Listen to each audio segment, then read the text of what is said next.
Bro. What's up, everybody? Here is another week of Beats and Bullshit. Make sure to check us out over at our social media.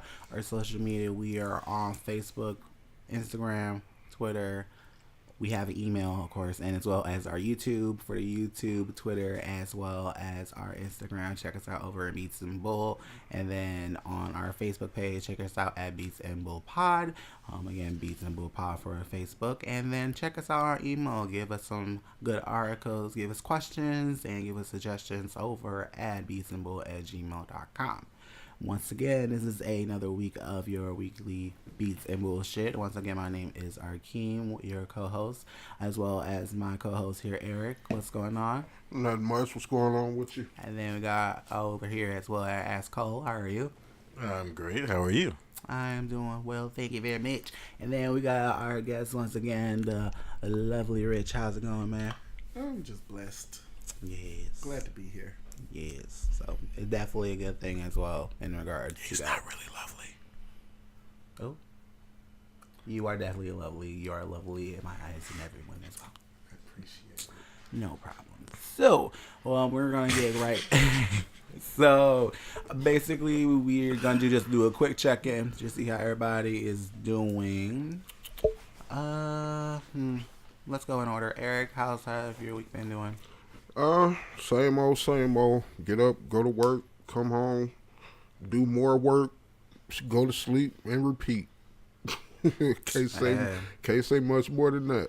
Hey, we love a good routine, so I definitely feel you on that. Cole, how's been your week? Kind of the same. Get up, go to work, go to sleep, come back home, stay up, go back to work, go to sleep, repeat. Okay, y'all been on some routines. Okay, I feel that. So basically, I've been doing actually pretty well this week. Dan? So, and what's up to some of our followers over on live? We are live right now over on Instagram, so definitely check us out. We live. So definitely thank you guys for checking us out again this week. And yeah, but basically We are on video. This week has been actually pretty well. The winter is still here, so we've been having some weather, ice storms, all that fun good jazz. But it's been a very light week, especially just getting things together, going on with personal life, and then just with work, and doing pretty well, and trying to get some things in plan. Friday, taking a little personal day to get some personal tune-ups and appointments. So gotta make sure you are up to date and up in shape. So basically, just personal tune-ups. So, hey, you got to. So. Are we gonna get video of that? Okay. On a very special episode of Again, Beats and Bullshit. After dark. Okay. After dark. Beats and Bullshit after dark. Hashtag. Okay. So it's been me. We got any sexy music on there? Rich, how has been your week? My week's been going good. School is amazing as usual. I'm about to start my sophomore semester. Yes. Can't wait for that. And just preparing and gearing up for my vacation next week. Oh yeah. Come on, Baker. Yes. You're going away. Only for a couple days. Oh. I need sad music. Wait.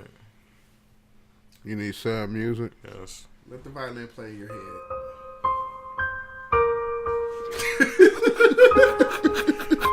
Shout out to Eric for our sound effect and audio technician. Okay.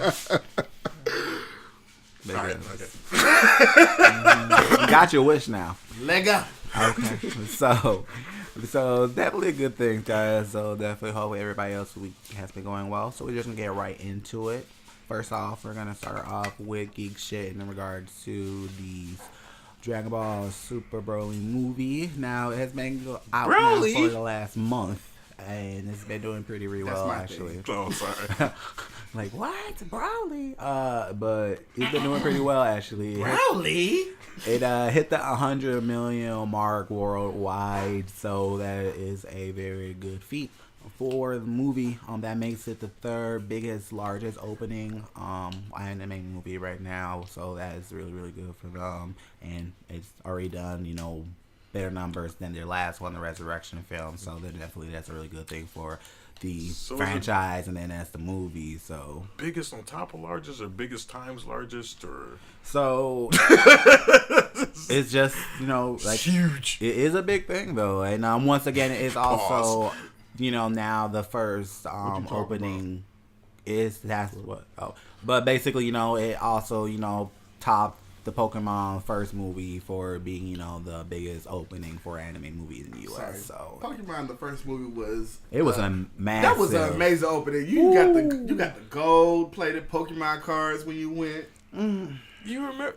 Yes. I didn't know you were old enough to remember those. I still have some of the gold plated Pokemon cards. Oh, you did? Lost mine. So back when I was collecting cards.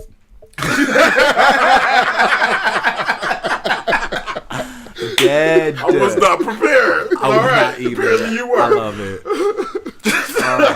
I wasn't ready. Shout out to Snake and you're solid. Shit. Love it. So definitely bigs up to Dragon Ball Super Bropodlly for that. Have you guys seen it already? Are you guys? Yeah, we saw it. It was amazing, and now I'm ready to send Brody back to his uninhabited planet, all the way at the ends of the universe, so I didn't have to talk about until he comes back. I liked it. Like they made him more like kind of a humanized him, which is really, really nice. It's not the fact that they humanized him, it's the fact that all the stuff they added to the mythos within that movie. Well, a lot of it also, I guess, added to the manga, like especially when they had Goku sent out. Like actually in the manga, he was being sent out because Earth had low energy readings and no one would have found him. Right. So like that was good. They did start adding more in the manga because like if older Dragon Ball Z fans, or just those who watch the other movies, they would know about the Dragon Ball Z movie with Super Broly, and a lot of those parts weren't Vegeta's really brother is alive. I mean, when do we get to see that? What was we watching the other day? And we said that we was watching something, and we said that the character Frieza somebody. Oh shit! What was that? What was that? Because we laughed about that shit. I want to say it was the Flash. Was it the Flash? Was it the Flash? I don't know, but it was some petty ass shit. It was some petty ass Frieza shit. Look what they did! They killed your brother. Oh Lord! So definitely bigs ups to that. But basically, a lot of people didn't know about it. So it was really nice they did that. So. Frieza gets my petty award. He is so petty. That scene when he shot. Oh my God! I was like, they kill y'all. I'm like, if this is not the most bitchiness movie you have done yet, I don't know what to say to you. I'm just like, okay. But yeah, so bigs up to definitely, Eric, you gotta check it out. Please, you do. Yeah, I plan to. You gotta definitely check it out. So shout outs to I got the link too. Yeah, there is a. I heard there's a good leak actually. So yeah, I got AMC stubs. I could just go to the yeah. He'll get to see it. Yes, in the right way. Okay, moving on. So, shout out to 2i Animation and Funimation. So, you definitely big up to them. So, next we got going on Send me the link. in regards to the. There are no links here. There are no links at all. That's not in this segment. We will talk about Nintendo Switch later. Link of Zelda? Okay. So, right. Like, what are we talking about? Okay. I don't know. Next thing we got going on is in regards to geek shit.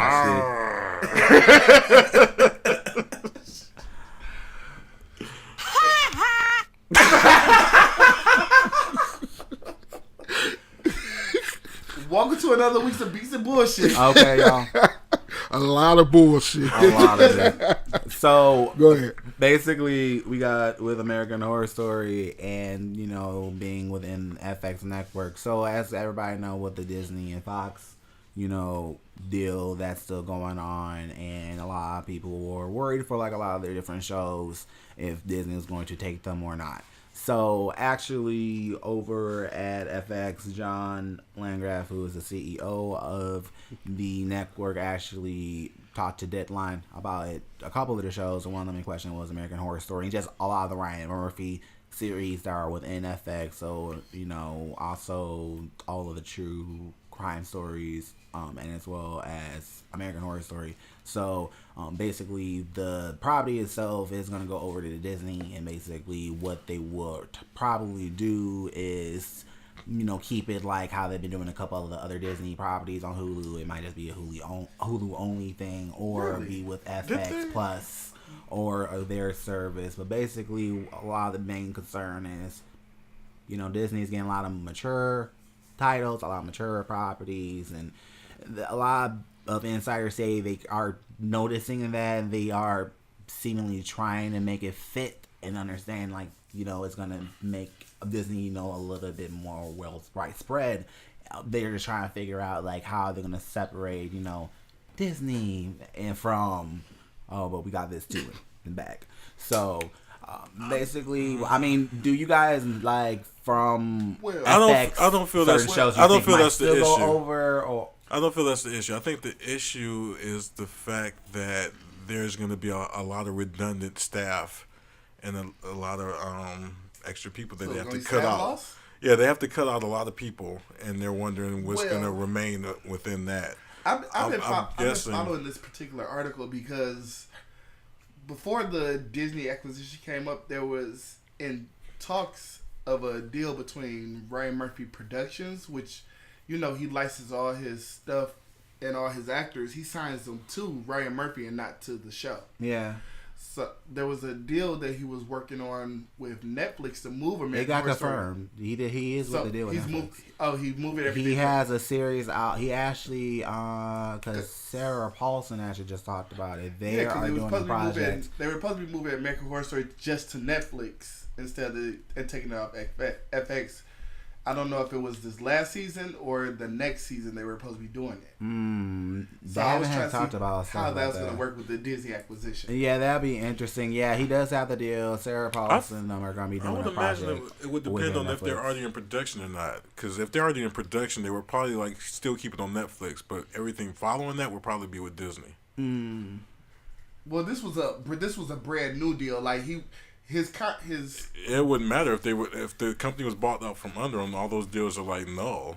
So it depends. But they were probably keeping in the same place as it is now. That'd be the same thing. Yeah, they're probably keeping it in the same place now because it's already in motion. It would be something different though. I don't think like those properties. They'll be able to licensing at this point because Ryan Murphy, basically, he writes, produce, and film, all his shows himself, and then he was licensing it to FX. Mm-hmm. So if he's gonna license to Disney and Netflix, or is he just gonna choose exactly who to license to, and is that gonna be a breach of contract?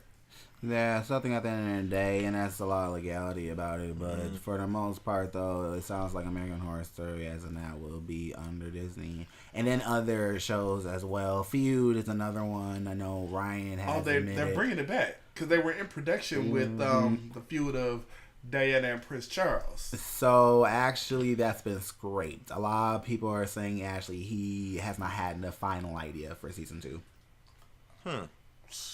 Because Betty and Jones. Oh no! Oh no! So yeah. Oh no! And then and then I know Scream Queens. There was a lot of interest with that coming back. Is there? Why?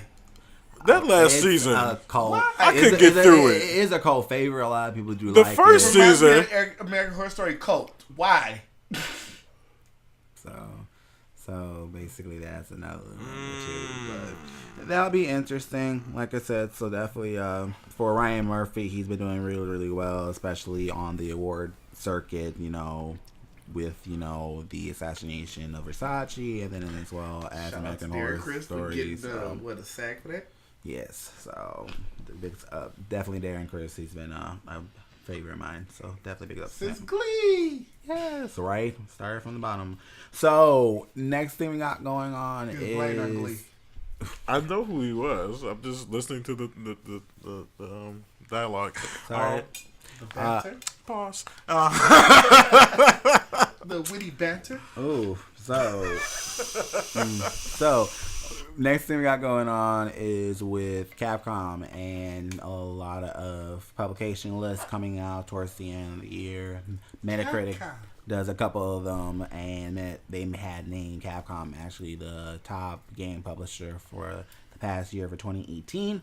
So just in flat, Metacritic does basically this whole criteria with the whole system, and what they do basically is they take all the games that the publishers did, and then depending on their score with Metacritic, which I think you had to get like a 75, that's basically like a good game or a decent game on there, and that is considered like in the running. You said Metacritic? Metacritic, yeah. Are they like metahumans?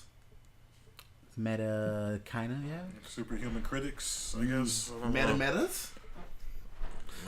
Not that kind of meta, but I get what you're trying to get at. Metamorphosis? So yeah, for Metacritic, for those who don't know, it's kind of like a website where they just kind of grab every kind of like review, a critic, and come into like a big hub. So basically, with Metacritic, they did two actually. Me too. They did two. They did one actually for mid-range publishers, and then they did another one for the big publishers. So they had 14 games for Capcom. That was the deciding factor of why they were number one. Now last year they were actually number 5 on the list, and actually below. What was on the list? Do we have a list of the games though? Because I would like to know the ratings. Because to me, it just seems like they don't have. Seems like number one because of volume. Kind of like how Marvel is number one because they just put out so much shit. Yeah, it's more. They do have the full. They have the full list of the publishers. Mm-hmm. It's a 13 like man list, so it's like 13. All 13. Yeah, it's 13. So they had Capcom at number 1. Number 2 actually was Sega. They were number 2, and they were number 1 last year actually. Say it. Now, they do have, like, for all the games, like, the overall release of why they were the top, and then they had, like, the worst overall. So, for Capcom, the best overall was Monster Hunter World, the Xbox One edition, that had got 90. Ooh. You loved it for a while. Xbox. Oh, Xbox? What's against Xbox? Because it's crap. Whatever. Damn red ring of death. It's like get your grateful that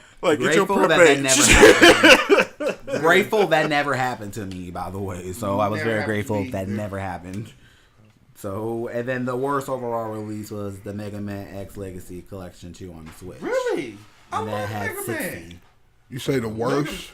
Worst overall Mega release, Man X on the Switch version. So I guess the Switch version they thought wasn't that good. Interesting. All right. Well, Switch is a weird console. Sometimes, yeah, the ports sometimes work, and sometimes the ports just don't translate well. Most of the ports I've heard for the Switch has been going really, really well, but some, of course, are not enough. Switch is just a weird ass console. You have a handheld that you put in the thing, then it's transferred, which is awesome. It's just weird.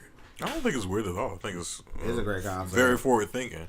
It's very Apple. I mean, it's not like we haven't had anything like that before with the PS but I mean, Vita. Nintendo's always been innovative. It's the same technology as Apple hands off, though. Apple, stop! Get your Apple out of here. Anyway, I mean, like I said, it is though because you've been discredited. Now go away. Like I said, it's the same thing as PS Vita, so it's all in one unit. It's a good concept. It's really, really dope. So it's really fun to play. But yeah, so they also had a mid-range publisher. So for mid-range publishers, Blizzard actually was number 1 for the year. So they had over 10 titles that had great remarks and reviews. So that's really good for them. And yeah, so definitely in 2019, definitely is going to be a good thing, and definitely big ups for Capcom, especially having all the games coming out, and for 2019 already starting off really well.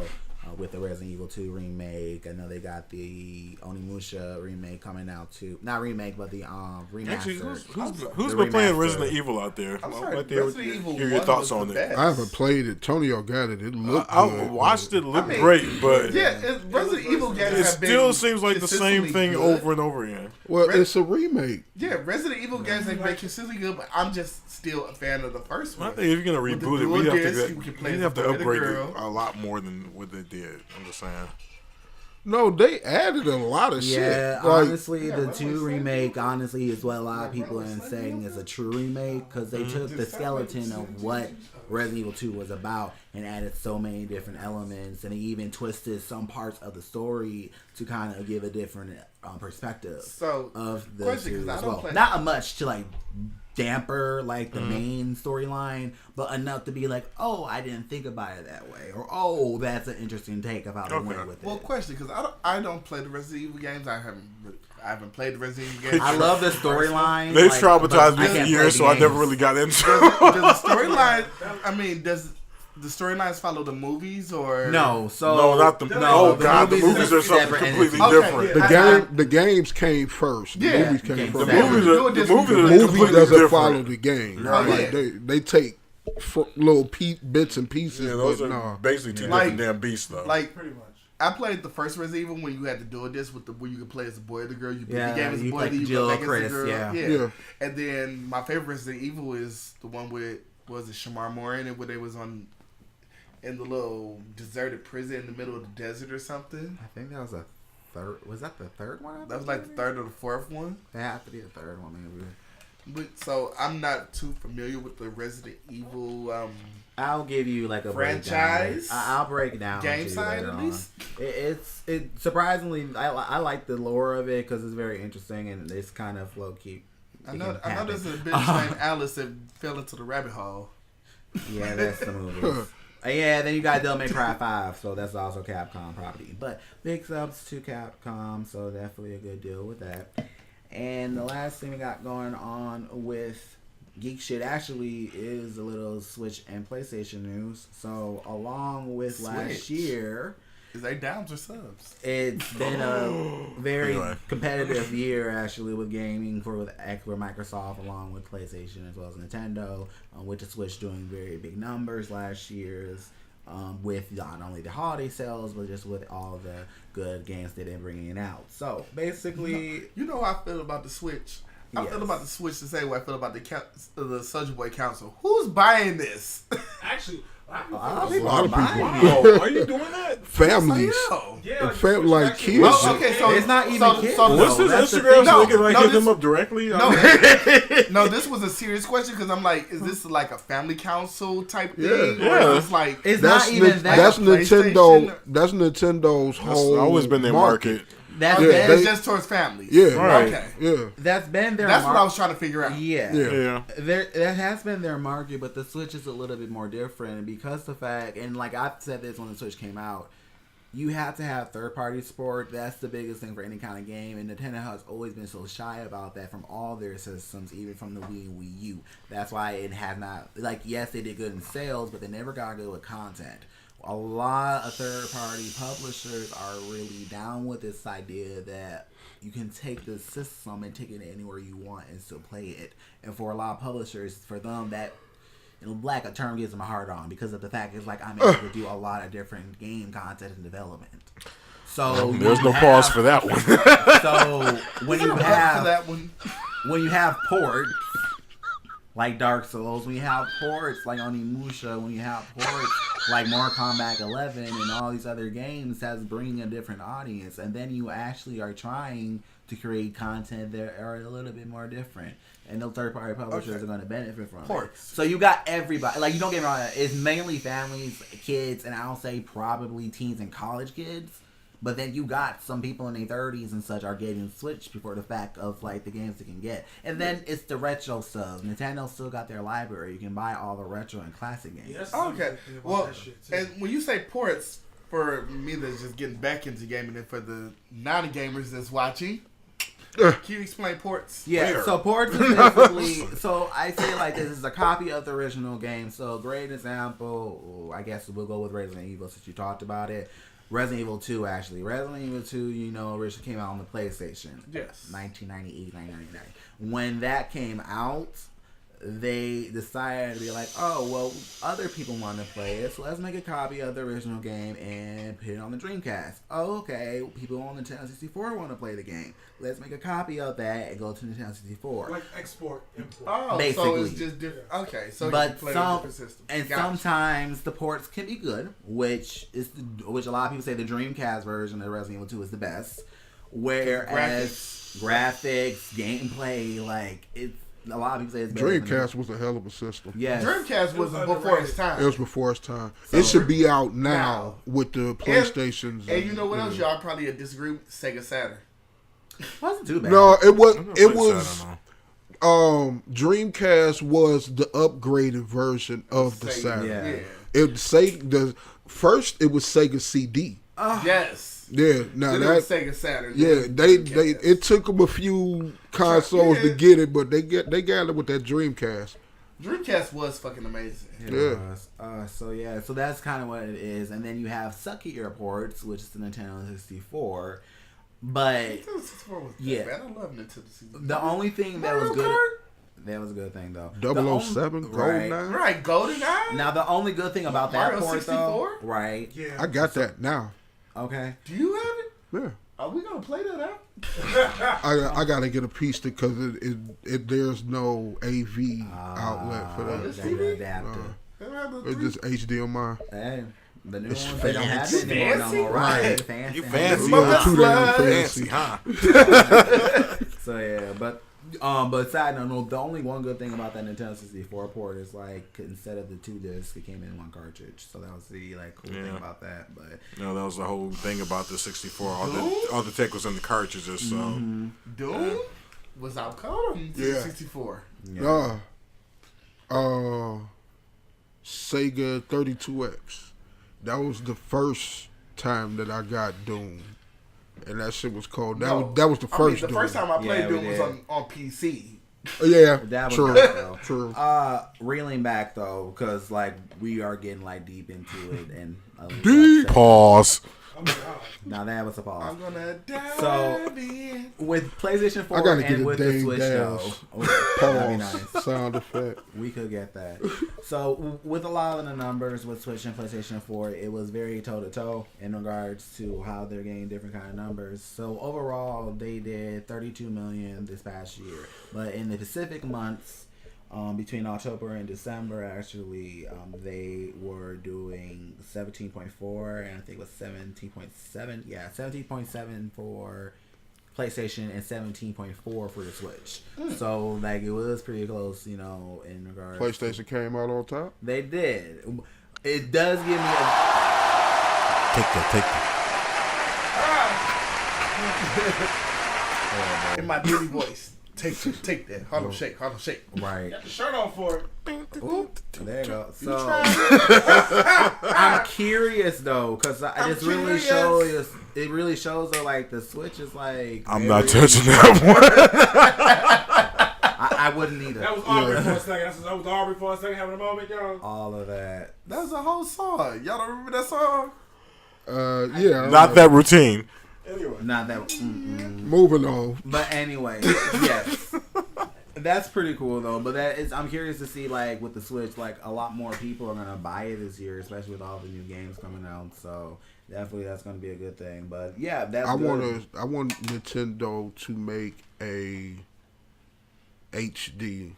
You know what I'm saying? Like a high definition system. You can stay in your Nintendo going 8K. kid What you talking realm. You can stay in your family realm, but I want to see the graphics. I'm tired of the kid like graphics. You know what I'm saying? Like games like The big heads and the small Zelda, bodies stuff. games like what is it? Zelda. Well, they got Dark Souls now those- and Diablo, so what do those look like? Games like Diablo and Switch. They look a little switchish. Squishy? Squishy? I mean, dude, you like you want You want And Bossy got Darkseid. You want getting there PS4 now. quality on Nintendo. Yo, Darkseid is still kind Yes, of like I do. But it's animation also different style. But the Animation. thing about reduce but the thing the about it Wait, is, too many people talking. What? Now I'm saying like you want PS4 quality on Nintendo. I think he's Yes, I do. Yeah, I think he's looking for something like Red Dead Redemption. Wait, let him finish. Okay, I'm sorry. But I think what it comes down to is like your TV, your hardware, things like that. Because the Nintendo system, it has HDMI hookup, and the games I've seen on it, like Bayonetta, No. they are very vibrant, good-looking games. Yeah, I but would like to see Smash Brothers in HD though. They get an HDTV because you can watch. I mean, like. Honestly, you don't need that in HD though. I want to see something more. Like I said, like Red Dead Redemption. I want to see something like we actually put your polygons to work. I want to see the graphics when I play Dark Souls. How beautiful that shit look. I want to see Nintendo do that. But why don't you think they would though?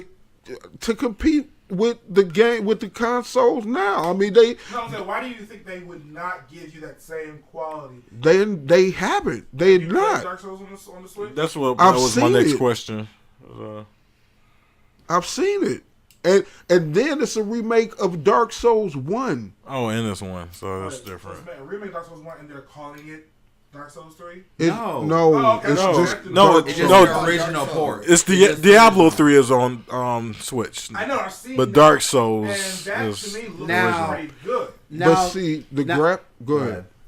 Oh, No, real quick. The graphics of Diablo versus the graphics of Dark Souls fail in comparison. Like it's two different games. Yes, Diablo looked Well, good. think about it. Go ahead, I'm sorry, I'm finished though. Yes, Diablo looked good, but it's a Dark Souls damn near look real. Well, they're made by two totally different gaming companies. But that's what I'm saying. Style and design is completely different. That's what I'm saying. You brought that comparison. No, you actually just made it, but I'm just telling you, like, that is a very. I'm giving you validity, but I'm telling you why they're so different.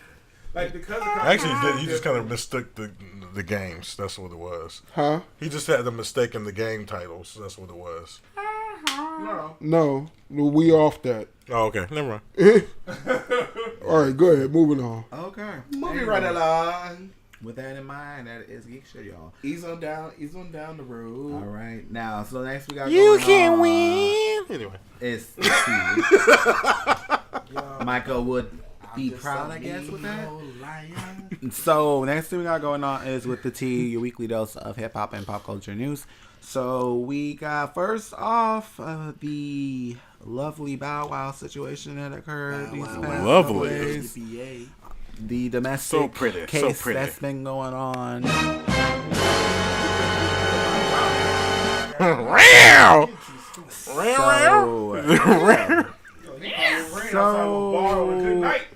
For those who've been in the story and been keeping up to date with it, Bow Wow and his ex, Leslie, as her first name, I'm just gonna say her as that, got into a domestic abuse, and essentially there were battery charges that were filed Against her.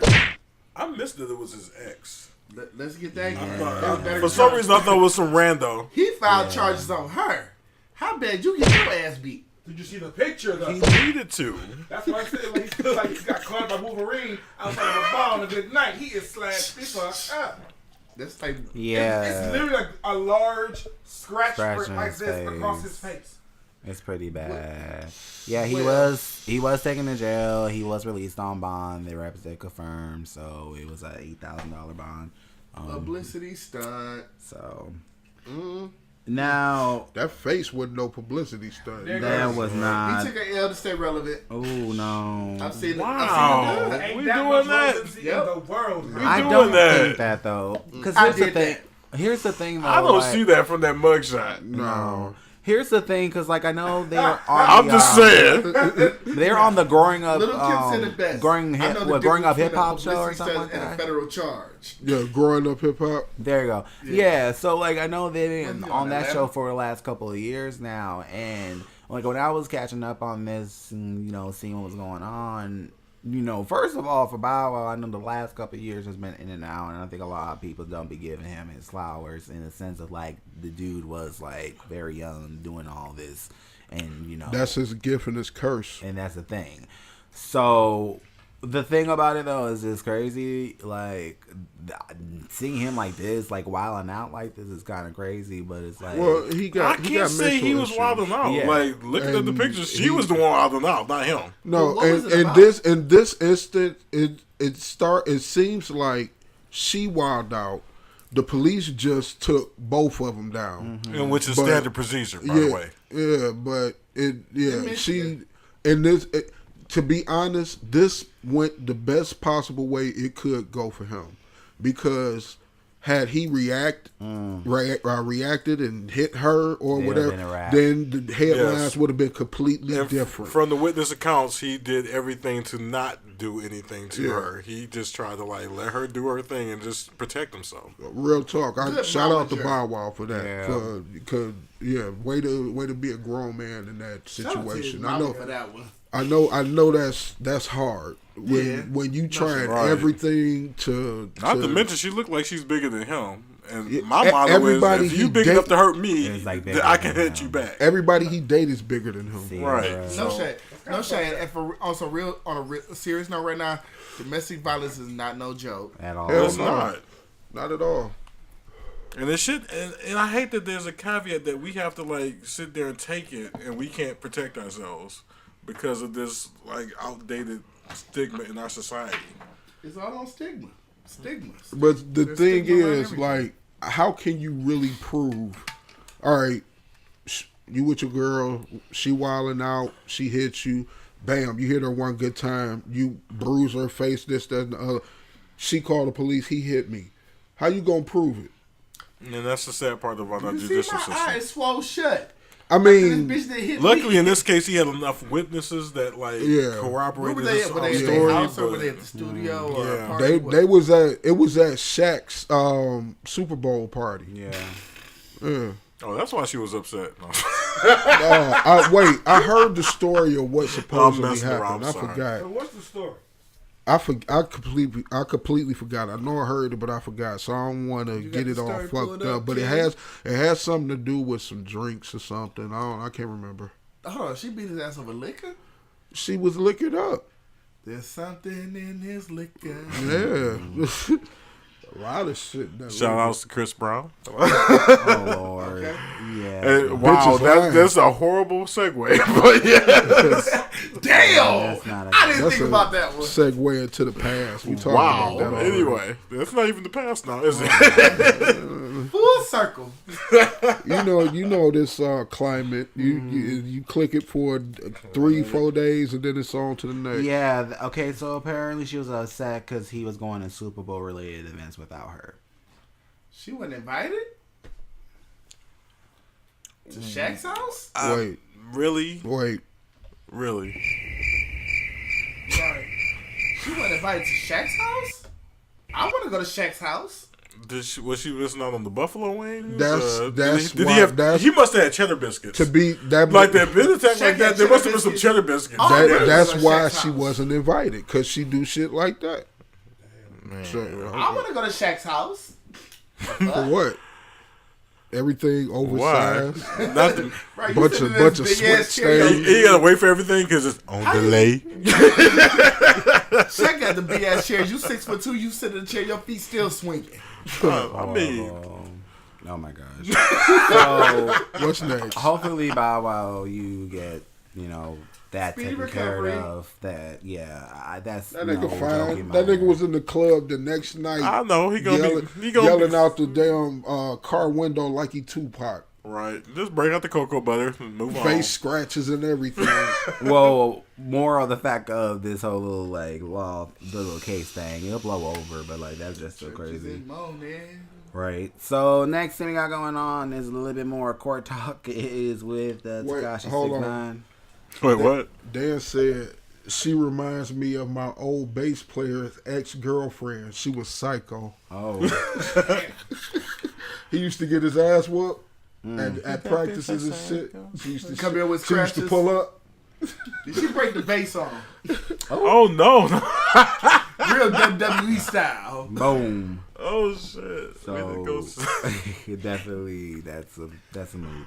So Tekashi 6ix9ine has pleaded guilty Tekashi and the father. on about nine counts. Okay, Fifi, calm down. Can y'all let him get the story out? Lord, I was trying to get them to calm down. Wait, it's good. Yes. Anyway, so basically he had put 9 counts on his accounts of racketeering, conspiracy, drug charges, a lot of shit. And basically it was revealed that he identified 3 men as shooters in Times Square. That was aimed at the Valentin rapper Kenita Kenzie. Anthony Allison and Nell Butler was identified by Tekashi, with McKenzie being the shooter and paid $10,000. Now, a lot of people are divided about this, more specifically the hip-hop community, calling 6ix9ine a snitch for identifying the shooters. Now, the fact that now they will look into his court case, that now he might be getting probation, he might be able to get out now, so he did take an L in sense to, get his freedom. I mean, do you think at this point, as a time and age, snitching at this point is, something that is still tried and true? Do you think at this point, he shouldn't have said anything in regards to who shot him? Okay, first I need clarification. Okay, see, that's what I need clarification for. If these people are the ones that came after him and shot him, I don't see why it's being a snitch. Revealing that these are the people that came after me. That's in the hood is always snitches get stitches, regardless of the fact. But hold on. One second, just real quick. It take a minute for the videos and the responses to come through. Okay. So he responded to the question of, did she used to pull up to the practices? Pull up to the bumper, baby. He said, no, she wasn't allowed at the practices because she threw a couch at him. What? Wait! A whole ass couch? How did this the whole ass fucking couch? How big is this shit? Okay. Right. Hulk smash. Hulk smash. A whole ass couch. A whole ass couch. Not a half a couch. A whole ass. This bitch psycho. What did you do? Not a love scene. Right. There are levels to anger. So what happened between pissed and throw a couch at your ass? Right. I want to know that. She should have just shaved ice in his shit. There is nothing in between that could even justify that. I'm sorry. Like, that's just like maybe if there was a child in danger, but there's no children, so no. I digress because he said he ain't going into all that on air, but a couch got thrown. But I digress because there's some shit that he a good one because I'll be trying to put her down. If you could throw a whole ass couch at my ass, it's on. Eric, you had something to say. Yeah. Back to Tekashi. Wow. It's a slippery slope. It depends on what side of the fence you're on. If you are from the hood, if you live in the street life, you all about that, gang, all that. The code is you don't snitch because you chose to be in this lifestyle. When you stepped off the porch and said, I'm about to hit these streets, you knew what it was. So you're not supposed to snitch. So if you're on that side of the fence, what he did was wrong. Now, if you're on the other side of the fence, which you're a witness. No, I'm not even gonna say a witness. Just a law-abiding citizen, someone who minds their business of law, of whatever. Then, yeah, if something happens like that, you tell whatever. Now the thing is, he walked on the line. He wasn't from that lifestyle. Got caught up with some dudes who were. They used him, put his likeness on so we can make money. associated him with that lifestyle, and he's agreeing to this. All mind, soul, and body. He's agreeing. He's doing this. Now, you're talking this lifestyle, but you're not from it. So if you're going to talk it, unfortunately, you have to walk it. And by him talking it the way he was, fuck y'all niggas, y'all pussy, suck my dick, blah, blah, blah, ain't nobody gonna do shit, test my gangster, blah, blah, blah. And then you start snitching, you make yourself, he put himself in that position. Now, had he been just a regular dude minding his business, law-abiding citizen, and then some dudes fucking with him get caught up, you know what I'm saying? By all means, call the police, tell whatever. But if you're going to act like you're from the streets, you have to be from the streets. And as soon as he got in there, well, I ain't gonna say as soon as, but he ended up in jail where everybody was telling him, you're going to either end up in jail or dead. Everybody was suck my dick, blah, blah, I can do what I want, freedom of speech, blah, blah, blah. All right. So now you're in jail facing the rest of your life in jail. Oh, he's looking at and he looking at a minimum of 47 years. So it sounds like they hit him with a classic Rico case. Yeah. And don't you just love Rico? And they got him to plead guilty to 9 counts. 9 different charges. Drug trafficking, what was it? The racketeering. Racketeering is enough and long. Yeah, I mean, but I'm sorry, he put himself in that position. I don't wish jail on nobody. Hell no. You know what I'm saying? But when you put yourself in that position, I can't out of there. But I can't really feel too bad for you because everybody was telling you. Yeah. You know what I'm saying? And these young kids now, they want to get mad and say, "Oh, y'all don't tell us the game, this, that, and the other." No, when we tell y'all don't listen. We played the game. Yeah, we done played the game, been there, done that. We done had wins, we done had losses. Yeah. Basically. So when we try to tell y'all don't want to listen, and then y'all go out and do it anyway, now y'all want to talk about, oh, y'all didn't, why didn't nobody stop him? Why didn't everybody was telling this nigga? So, I mean, it's, like I said, it depends on what side of the fence you on. If you're a law-abiding citizen, he did what he was supposed to do. If you from the hood, he snitched. So take your side. And snitches get stitches. On a lighter note on that, and when I was looking into this, Snoop Dogg also had posted about the situation. And he was talking about it. I guess he was on the plane. And a scarf on his ship, and basically he was talking about it too. Talking about these new game bangers, basically, what he was doing. And because he was pretty much saying the same thing, like he said, those are elders, especially, in the hip-hop community and just in the streets in general, when they are, teaching, these young men, and thinking you can talk this talk and be snitching on folks. But basically, the part I got from it when he was being funny, he was saying, I look like your auntie, but you out here talking to people like your auntie.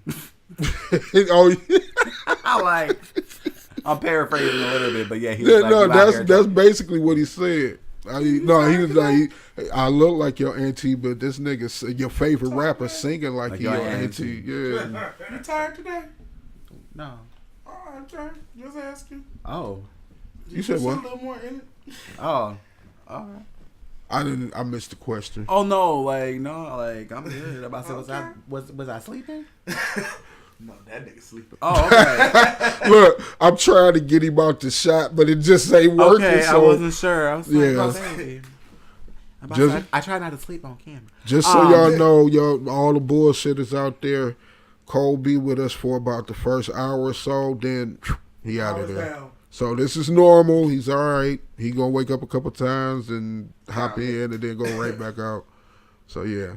Boom. So next thing we got going up over on the T is pretty cool stuff going on with Wu-Tang. Wu-Tang. So RZA and Ghostface Killah is actually in the works of producing a thriller horror based in Staten Island. So they were actually talking about it on Twitter and Instagram, and Deadline did confirm that basically that they will be doing a new film called Angel of Dust.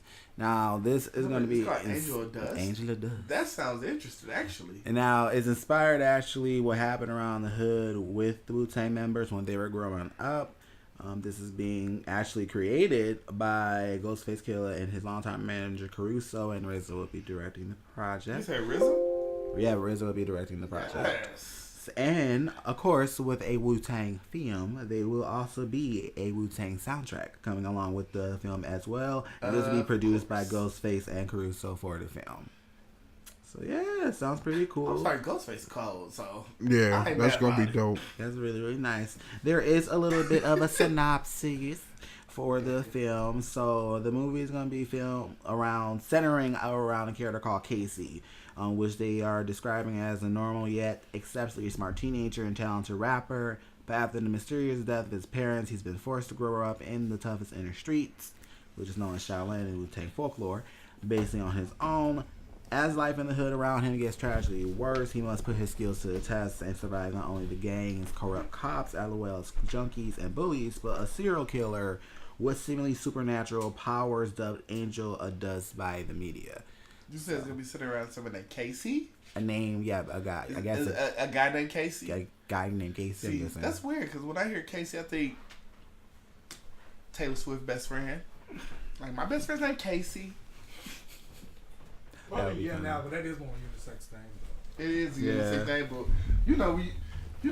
but play that game. First thing that come to your head, Casey, Taylor Swift's best friend. So that, and he's back. Yep. There you go. So no, definitely is gonna be really dope. I'm excited.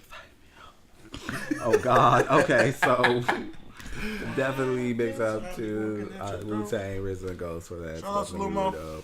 I still remember you.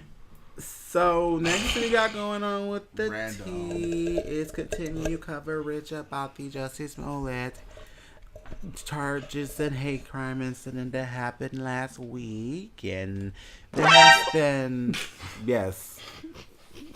I need the dun dun dun. Okay, so there has been new reports and details of what's been going on with the case. So a couple things have been going on. Now, of course, Jussie was out the hospital last week. He also performed over at a show in California, so he was alive and well spirits. He did speak, which we'll talk about a little bit about that after more of the updates. But basically, there were some footage, in regards to the attack. There has been, reports that he has not given his phone to police. There has been a lot of talk from, the community that this might have all just been a date or a booty call gone wrong. So there's been just a lot of talk about the whole situation. First thing, of course, has been the fact that reports have said that Jussie had refused to show his phone to the police for further investigation. Now the report said originally that Jussie was on the phone with his manager at the time of the attack, and basically in their defense they're saying, of course, if they check the video, of course the phone logs, that if we're speaking with his manager, they can pinpoint more of what's going on. Did you hear a statement that he released over at the concert? No, regarding the phone. Yeah, I read about it. I didn't catch that, so you can update me on that. Yeah, he said that he didn't want to. He said that he was just in an ordeal or whatever. Yeah. Who wants to give up their phone? Yeah. So he was like, no, you can't have my phone, but I'll gladly release my records, my phone records. Because they asked, can we see your phone? Can we have your phone to prove it? And he was like, no. But yeah, you can get the records. But, so, Yeah, so definitely, with regards to getting the logs, that would have helped out the police, so they didn't go forward with that. So then, the other thing was, trying to find video for the actual attack. Now, there has been reports that there was surveillance footage between an image of him, without a rope in his neck, and then there was one with him with a rope. So a lot of people don't know, what's the actual footage. So that's another thing that's been floating around that a lot of people is talking about. Oh, the newest thing I heard today. Oh. The police found the rapper, the Subway rapper, so he made the Subway in his room. No, yeah, he made it to Subway, got the sandwich, had the sandwich, got jumped. So you ate the Subway. You ate the sandwich after you get your ass beat. The sandwich didn't get bleach on it. Why is this? They do put them in them nice plastic bags for you, but right. Why is this a concern? Why? Why is he gonna make this elaborate ass fucking story? That's like. What point does he have to make this elaborate fucking story out of nowhere? I don't know. He got new music coming out. You know the times we living in. So has he ever promoted his music like this? No. Neither to page out of games. The game's book. Fuck the game, oh, baby. So there. No, really, I wasn't. Yeah, but anyway, the rapper though. Eric. Huh? I was about to say that was just it. No, I mean it's just ironic that all this happened. You got jumped. You got a noose around your neck. You got bleach poured on you, and you still ate the sandwich. Like you still ate the sandwich. The sandwich wasn't damaged. Didn't get bleach on it. It was still intact. Like flew across in there. He like, shit, I'm gonna get my sandwich. I'm driving to the hospital. That motherfucker was tightly wrapped. Shout out to the Subway. Shout out to Subway. Now y'all tripping. Like eat fresh. Right. Now, I actually analyzed the fact that the sandwich was probably in the damn bag for one. The sandwich probably got dropped somewhere away from everything that actually happened. Okay, so let me ask you something. I'm a fat boy. Let me ask you something. You coming from Subway? It's 2:00 in the morning, whatever. You coming from Subway? Some motherfuckers hop out. Hi, ain't you that Empire faggot nigga? Blah blah blah. Beat your ass, put a noose. Wait, let me finish. Pause in that way, but pause. Like, two niggas gonna jump you, and you gonna like hold on to a fucking sandwich. You gonna put the damn sandwich down at some point, and the sandwich is gonna be fine. Pause. It's 2:00 in the morning. I'm not going to Subway. I'm going to order me a pizza or something. My fat ass. I'm gonna go to whatever the fuck is open. Okay, let me finish. I'm getting something. So they hop out, beat your ass, whatever. You fight. According to him, he fought back. Okay. Now. Which is further reason why the sandwich is okay, because you need the both hands. Okay, so now all of this happened. They pour bleach on you. They get a noose around your neck. They bruise your ribs. After all that happened, you go pick up the sandwich and go take it back to your room and eat. I paid for this shit. Your fucking ribs is bruised. You don't like. Come on. Adrenaline. You don't even feel that shit until you done sat down for a while. Okay. Case in point. You got a fucking noose around your neck.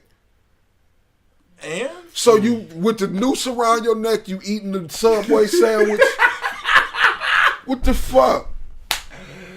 He might have been hungry after he got home from the hospital. That nigga was famished. He may not even notice the damn thing was around his fucking with neck. 4 fish and 2 loaves. I'm sorry. I'm sorry. What you mean you sorry? How you gonna not know it's a noose around your neck? When you actually fighting off 2 fucking people, you don't know what the fuck is happening. I done got jumped before by 5 niggas. I would have known if it was a noose hanging around my neck. Did you pick up your sandwich afterwards? I ain't had no sandwich, but I'm. And his fat ass would have picked that damn sandwich up and ate it too. I sure motherfucking would. No. So I'm fat. Definitely that's a definitely interesting thing. But again, we're not making light of the situation. We're not, but we're definitely not making light. It's very questionable. It's not questionable whatsoever. I think the biggest I don't thing, see any fucking reason to like make up some damn shit like this. He ain't never had to before, and that's what a lot of people are saying. So why in Chicago is there no video footage? They have images of some grainy figures. Okay, there's not video on every fucking damn corner. So where did the image of the figures come from? Again, there's not video in every fucking corner. So where did the image of the figures come from? They got video with the places that there was video. No, you're not hearing me. We don't have complete surveillance. You're not hearing me. You're not hearing me. You're not hearing me. No, you're not. Stop. You're being completely illogical right now. Stop. We're on video. Stop. I know we're on video. Listen to what. No, I'm not. Listen to what I'm saying. Is there video outside our fucking house? You're not fucking listening to what I'm saying. You're not listening to me. Okay, guys. Listen. If there is a picture of a grainy, supposedly video camera that this came from, why is there no video of that shot of those two images walking? Not the beating, not even of them walking. It's just an image of them standing there. They had to get that image from a camera, correct? Okay, so who is it up to release this video?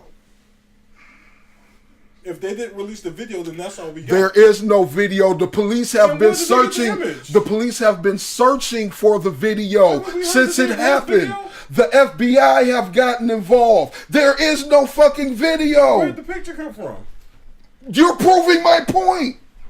There has to be something that the picture came from then. He didn't provide the picture. Oh my God, he's proving my point. Point of order. He's proving my point. Over along with the image, there's been other stuff saying, at the time of the incident, it was also during the polar vortex. So a lot of people were also saying that, with it being very cold. I can't with you. Yes. Okay, but at that time the polar vortex was going on. So in Illinois and Chicago, especially, it was already -degree weather. And so the biggest thing about that was the bleach. Let him finish. Let him finish because I want to hear. So the other thing about it as well is the bleach. So if bleach was poured, basically to him, the bleach would have already froze by then. So bleach doesn't freeze though, do it? That can actually freeze. Oh, okay. So that's the thing. If it would have thrown out, if he had gotten bleach thrown, and bleach would have been frozen at least, or turned to dust or something like that, or snow. So that was the other thing about that as well. How you wasn't wet, or we wasn't able to see anything in regards to you getting bleach. You got bleach put on, you would know. So that was the other thing about that as well. Let him finish. That would have happened. And then those things, that's something true, especially, that there were no video. I do believe you can get snapshots out of, maybe surveillance cameras or something like that, but you can't get video if there's no video to be seen. So the other thing about it also... So the other thing also... hospital report. You're going too literal. I'm not going literal. These are actual facts. Fake news. What did he say? Fake news. So the other thing about it too is within the gay community, a lot of people think it's a hookup gone wrong. A lot of people were saying basically maybe it was a bad day and then he was covering. That's why he would make that up, because to cover up the messy shit. When's his birthday? Dead. What's his sign? Look at this peace pipe smoked up here, because I feel like the tension has been risen. Yes. So regardless, thank you. Even if it was a hookup gone wrong, somebody attacked him. So, regardless what it is, I never said he didn't get his ass beat. Right. I'm just saying the story is questionable. The moral of the story is... I'm on both ends because I love Jussie. He's been, a great guy, but then I do think at the same time, maybe, and it's maybe, but I don't think, like I said, no one would get their ass beat for no reason. Now, I do believe you got your ass beat. Regardless, I don't care. But the story, I do agree there are some holes. Now, Milan Christopher actually was talking about on Instagram. God. I did see that, and I was like, okay. What did he say? Who? Milan Christopher. So, he was on Love and Hip Hop. Oh, you talking about Mother Milan Blahnik? I guess that's for a different podcast. I guess. So he was basically saying. Well, he was basically saying, in quote, basically that he also felt that there were some holes in the story, and a lot of people were saying like, "Oh, you don't believe him." He was, defending Jussie in the beginning, and then when he started hearing about, some of the articles and some of the holes other people were starting to see, he was questioning it as well. And basically saying, like I stand up for, my community, and I'm going to stand up for my own, but I'm also going to look at every aspect of it before I make my decision. And that's fair on him. At the same time, like I said, it's a very slippery slope, because I think at the same time, it should be something, Jussie should be able to say straight up, if he is too ashamed, maybe it is that it did go wrong, and in fact something happened. If it did, okay. It is the fact that, this is a racist situation, and this is something that's being covered, then that will shed light, eventually. But the biggest thing was, he did his concert last weekend. He, went on stage and talked about, the whole situation. And just basically saying, he was bruised but not broken, and just giving time to talk about the situation. Now, the funny thing I thought about this was, I know a lot of people was talking about it with video, was he had proclaimed saying he was the gay Tupac. That was what I was waiting for, because that shit. And he said it in a joking way, but I thought that was interesting. Yet you said that. How? Yeah. Well, a lot of people are saying he's a gay Tupac, and correct me if I'm wrong. Cause he said it. I know he said it, but the reason why was when, I guess, not the last time, but I guess when the first few times Tupac got shot or something like that, he got out of the hospital as well. He went out of the hospital. That's why I'm the gay Tupac. I didn't even correlate because. Wow. Because when I heard that he checked himself out the hospital, I was like, all right, Pac. I just, what I'm saying? And then when he sat there and said, I'm the gay Tupac, I didn't even put two and two together. But no, I'm sorry, Jussie. That doesn't make you the gay Tupac. Well, taking five shots and taking an ass whooping is two totally different things. Well, Tupac is allegedly dead, so you want to be the gay Yeah, and when he said that, I was like, be careful what you wish for. Allegedly. Yeah, I believe that nigga dead. But you never know, but yeah. So hopefully, there's some more clarity going on with the Jussie's case. So definitely could back up. Glad you're better. I feel about it. If everything is as he says, I definitely want justice, because don't nobody deserve to be treated any kind of way. Injustice, because we all know that America was built on the hopes and dreams of being free and being able to be who you are and living in your truth. And I'm all about standing in your truth and being who you are. And shout out to Milan, because Chicago is his home. I'm just saying that, did he do a whole line of liar and just beat his own ass? And then go to the police and have them check himself in. I'm serious. Did he just totally just go Jim Carrey on himself? Just check himself in. But on the serious note, that's commitment. Shout out to Milan, because Chicago is his home, and with him being LGBT artist. Oh, that's why he felt he needed to speak up? Yeah. Oh, okay. Chicago is his home, and with him being an he spoke up because all this damn bullshit around the shit. I would expect him to want to speak up and say something about it, because, he lived in Chicago for X amount of years, and we are living in different times, but if you never experienced this, let me know. I want to hear what Milan's opinion about the whole situation. Well, definitely check out his Instagram. There are actually posts of that, but case in point, he was just basically, really, to beat your own ass to the point where you got bruised ribs, where you have medical evidence of this shit too. That is true commitment. True fucking commitment. I don't think he beat his own ass. We all have had hookups that have gone wrong. What does it matter? No, we haven't. It was a hookup though. No, we haven't. Not that wrong. Wow. Okay. I don't know what happened. Not without wanting it. I never got. I'm just saying, we all had some dumb shit happen. Reeling it back in. And again, it's not like that's not an uncommon situation that we've like not dealt with on a consistent basis in the past years, especially with the Craigslist shit and everything with that being shut down. It's not like it's an uncommon thing that happens. Why aren't we like making this elaborate story for this? We need that one too. You gotta get the celebrity. All right, so real quick, just to wrap that up, like the details of how it went wrong. Supposedly, he put himself in a messy situation. He was talking to somebody dude allegedly whooped his ass. So if that's what happened, even if he was going to the subway to meet up with somebody in the public place, and these two people came in and beat his ass, regardless, he might not have known that these were the people that he was trying to hook up with or not. We trying to get. He just knows that two damn people jumped him at the damn subway. We are trying to get through this podcast. You gonna get us drunk on ifs. I'm not drunk. Yeah, no, I'm saying you're going to get drunk on ifs because you don't even know anything that happened other than the fucking story. Right. So these are your ifs. No, these are your ifs because you keep saying, "Oh well, if this, then if this." I'm going by what you're giving me, and I'm giving counterpoint. All the details. Don't nobody even know what happened. These is all stories. And hopefully things will shed more to the light. But yet you're putting in your own version of it, saying no, that I'm not. I'm not putting my. Definitely doing that. No, I'm not. I'm putting the story how it was fucking put out in the media. I'm not putting this in my own words. And you're suggesting that it was a hookup going wrong. That's what they put out there on fucking Reddit. All right.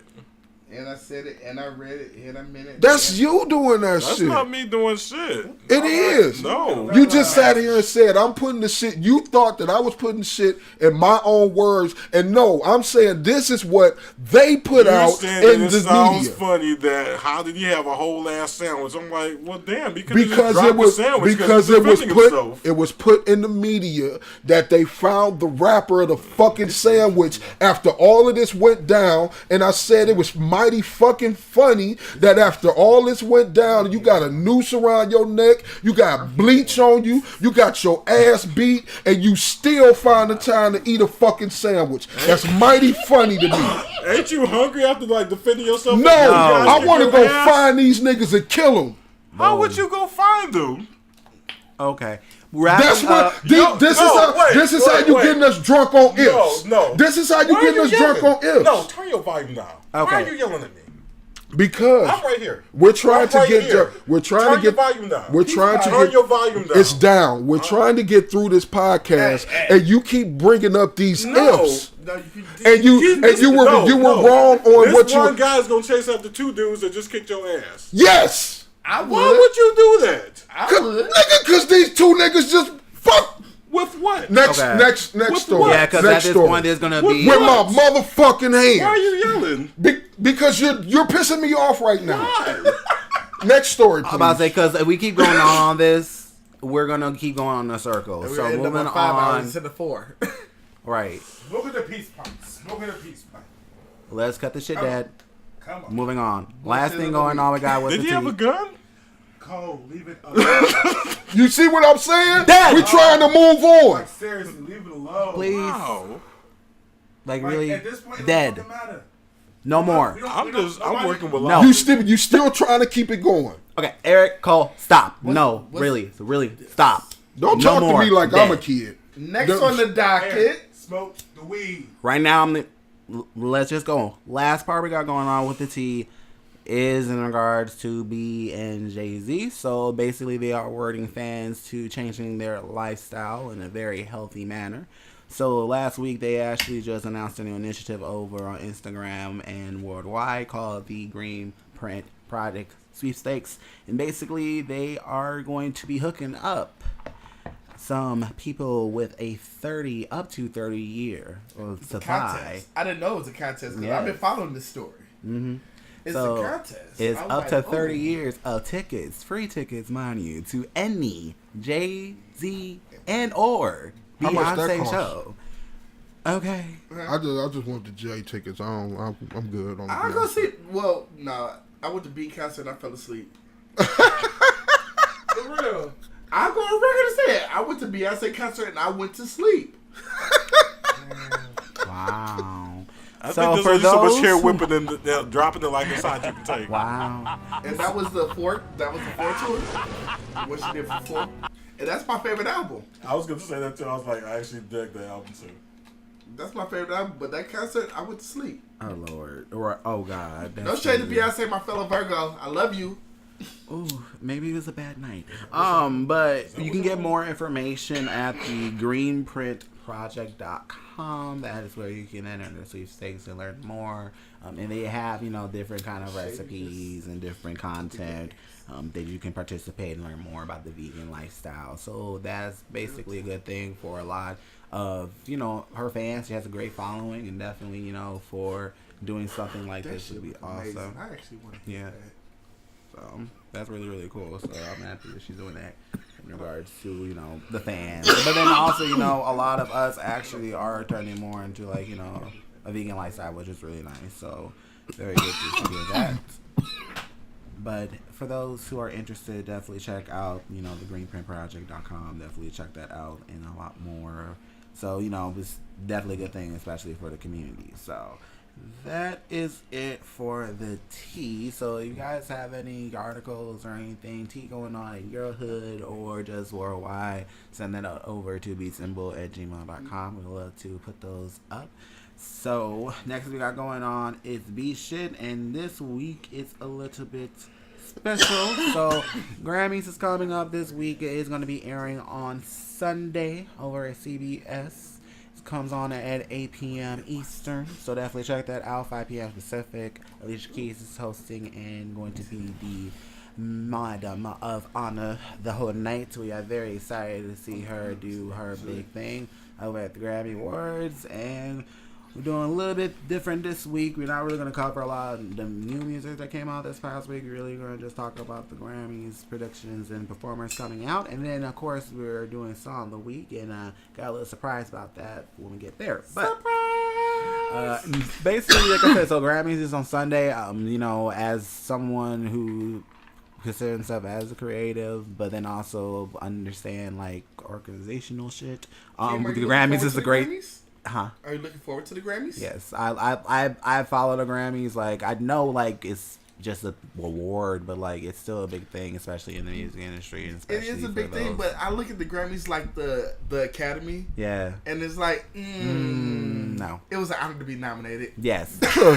Nowadays, you get nominated, that it's like yes. It was an honor to be nominated. It's okay to be nominated. If I win, okay, but I'm better off being nominated. Most people that get nominated get more jobs than the people that actually win. That's the whole funny part. Right. I don't care what award show it is. Once you get to be able to say such and such award nominee, that gives you some clout. You know what I'm saying? I'm Oscar Award nominated. I'm Grammy Award nominated. I mean, don't get me wrong. You get offered roles when you're a winner too. You make a little more money, but you getting the same roles that people that's been nominated with you. Basically. So that's definitely a thing. So yeah, so they got a lot of people performing this year. You got Camila Cabello. She's gonna be doing something on Sunday. Is she performing? She is performing. Is she performing Havana again? We don't know. She might be doing Havana for the fact that, you know, it's been nominated. So. Havana, ooh, nah, nah. Cardi's gonna be gracing the stage as well. Post Malone is doing something with the Red Hot Chili Peppers over on Sunday. Post Malone should be performing with the Motown tribute, because he actually did this version of. He could sing. Yeah, he did a version of something on Seth Rogen's Hilarity for Charity on Netflix, and he sung, and it was fucking amazing. I'm like, okay, Post Malone, you surprised the fuck out of me. Yeah, speaking of the Motown tribute, I know J-Lo is supposed to be a part of that. Where's the button? Where's the button? Now, why is this so maniacal? Now, some other people are also going to be doing this tribute. Yolanda Adams will be doing it alongside Andrea Day and Fantasia. Andrea Day, Fantasia about to cheer up the Aretha Franklin tribute. Yeah, there's also apparently going to, so it's going to be really, really dope. You got a problem with Fantasia? Singing Aretha? No. Actually, I'm thinking about Cliff's impersonation of Fantasia. Fantasia just don't holler. Yeah, so other people got and announced. holla. Right. And some other people also got announced actually today. So we got Lady Gaga and Mark Ronson. They'll actually be performing as well. Dua Lipa will be performing. New Rules of Swan Song. Probably. St. Vincent is also going to be performing as well. Chloe and Holly is going to be performing. Travis Scott. And then we also say, Andre Day is going to be out there. Now, other people as well is going to be Diana Ross. She's going to be performing as well. J Balvin. Young Thugger. Oh, shit. Janelle Monáe. Casey Musgraves. Her. You gotta crawl before you walk. Right. Okay, I thought I'm enjoying this one. Diana Ross is gonna be doing her own tribute, I think. I guess. Diana Ross doing her own tribute? Yeah, she's gonna be doing like a whole series of her own she songs. did her own tribute to AMAs last year. And you said Casey Musgraves. Musgraves. Musgraves, They're gonna yeah. be doing the tribute to Dolly Parton. I need to ask a question. Yeah. We kind of talked about this a little bit before you got here. What's up? Now, not taking anything from J-Lo and what she's done in her career, I love her, all of that. Yes. Why is J-Lo doing the Motown tribute. a Motown tribute? That's why I don't understand either. Who is she? Whose song is she going to sing? Like, She's singing Motown. Temptations. I'm sorry, I'm gonna say this. Stop I it. feel like J-Lo is She's a singing very the Whispers. accomplished artist, but in my opinion, she does not have the soul completely required for a Motown tribute. I will fully give you that. I will fully give you that. That's my whole argument. Have you heard On the Five? No. I'm not saying she's not soulful. That whole CD was soulful. Don't give me. I'm not saying that she's not soulful. She's Latina soul. Motown sounds soul. You know she's the one to use different vocals. You know, Motown has a very specific sound. Right. And she just doesn't fit. Now she Is has it soul. is it her skin color? No. Is it No, it's her not that. as J-Lo? J-Lo made her Are whole. you taking J-Lo out of it and just listen to the voice? J-Lo made the better part That's of not her my career. issue, but there are some that have said that, like, why couldn't we get somebody black to do What this? about J-Lo got away with saying nigga. Like, she done made the better part of her career. She's been a part of. Hold on, for the better part of her career, she's been a part of black culture. Yeah. So that's not it at all. But hold on. But what about her song Fat Joe? Which song? Remind me. Oh God, no, that was Damn. that was Ja Rule. Wait, I'ma hold you down. I'm gonna hold you down. I don't think I know. Hold on, let me pull it That out. was a 30 decent seconds. song. I mean, don't get me wrong. She sounds popish, but you Yes, can hear she the does. soulful in the voice. You got some soul in that voice. Yes, you do. Yes. That was part of her whiny J-Lo phase. Yeah, that was a good moment. Honestly, I liked her Okay, J-Lo Jennifer phase. Lopez, Hold You thing. Down, featuring Fat Joe. She was good at that era. We're gonna She get gave through me vibes. 30 seconds of this real quick. You might want to skip to like Yeah, middle you might part want or to get the something. good part, baby. Alright. Joey Crack. Joey Crack On the again. beat. But that, Come on, bullshit ass Don't AT&T internet. Oh, Bullshit. My bullshit of the week goes to you verse. Bullshit of the week, I don't need AT&T. that. Now, I want you to I'm about to understand. say, Strap they up If your they still pay my bills. this So shit out, they gonna be too much They pay your bullshit. bills. I'm about to say, well, I'm paying their bills. So. Oh, well. Okay. But, yeah, that's the Yeah, I'll check it out later. It is. Yeah. We'll get back to you about J-Lo and her. Right. Motown. Should I find it on here? They should got Kelly Rowland, in my opinion. Nah. Yes. I'm not saying she can't. No, not at all. I haven't heard all of her music, so I don't know if she put out shit to where they be like, oh, if you listen to this, you'll see why. I don't know. She's been more on the dance pop end. Yeah, that's what I know her for. If you listen, what really gets And you her there old- is her El Cantane soundtrack with Mark Anthony. Uh-huh. You'll hear a lot of soulfulness But there. again, I feel like that's Latin soul. but she's Boom. different from Black Soul. And that is not being racist. That's No, very- it's very. And that's It's my not whole racist thing. at all. Like, she is a soulful singer. She is a wonderful artist. Not taking anything away from her, but she has Latina soul. If you're gonna do a Motown tribute, it's like getting Gloria you can either be Estefan. like Fantasia or Kelly. But you know what? Or somebody like I'm just okay. throwing names out there, but. You know, even Pink.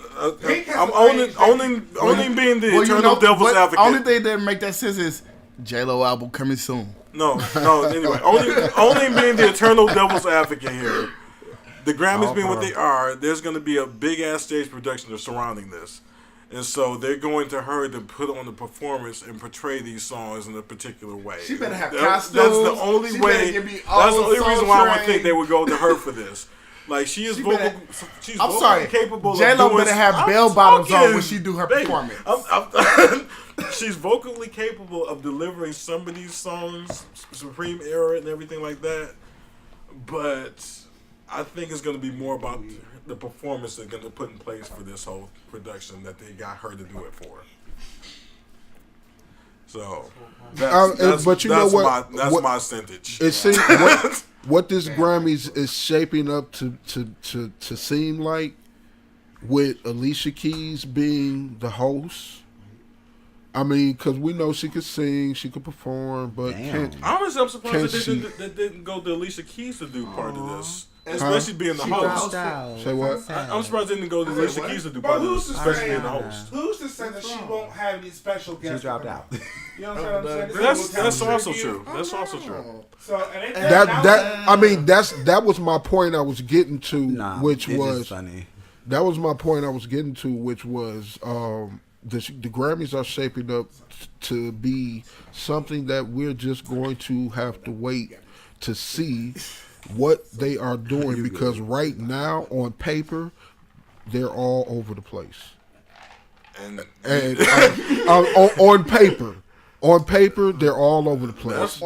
That's been consistent for a few years now. On so check-wise, I feel like all the big events are trying to make their events so black because it is Black History Month, and they feel like they have to overcompensate. But that's the culture in general. I don't know what video was. One second, baby. Super Bowl for me is like J-Lo? one large overcompensation. Yes. Super Bowl. You had the girls from Grownish doing American Beautiful, and they took that shit the fuck up. Then you had Gladys do the national anthem. Awesome. You know what I'm saying? Like, you're showing all this, you know. And we brought out one of the kings. Right. So, I mean, it's King like, okay, Right. we get it. Y'all are playing the big ups to the black card. I mean, what can you do? That's why I feel like she probably will have some special guests come out for a tribute. I'm pretty sure it's gonna be a grand production. They're gonna put it together well. It's probably gonna be J-Lo leading and everybody else come out and sing the song. Well, I mean, I'm looking forward for everybody. I'm looking forward for everybody else. J-Lo singing, and not Jennifer Holiday. I'm excited for everybody else. So, don't get me wrong. I'm not trying to shade J-Lo. You know what I'm saying? No, glad she gonna be there. I just don't see. No, I just don't see it. But I'm objective. I'll give it a chance. I'm not shitting on it. I'm just curious. You know what I'm saying? Watch. That's it. Fair. I agree on that. I do. I need to watch. I want to participate. So what I want to do, what I do want to do real quick before we get to song of the week is I do want to do real quick just predictions in regards to just a couple of categories. Definitely, because I was reading on them. Yeah, so really we're going to just focus on just the Big Four along with, we're really just going to focus on the Big Four. And then also R&B, of course. So R&B and rap, so we'll definitely do those. Oh, we should go through the whole... Child, that's even though it's 84 now, it's still a lot. Hold on, it's 84 now? It's 84. It used to be like 100 and something, and then that's when they started condensing and cutting shit down. I'm sorry, I was engineering. What are we talking about? We're about to give our predictions for the okay. But we're only going through the Big Four in the rap categories in the R&B. Yeah. Okay. So basically going over record of the year. Okay. I'm about to say I had record of the year on there.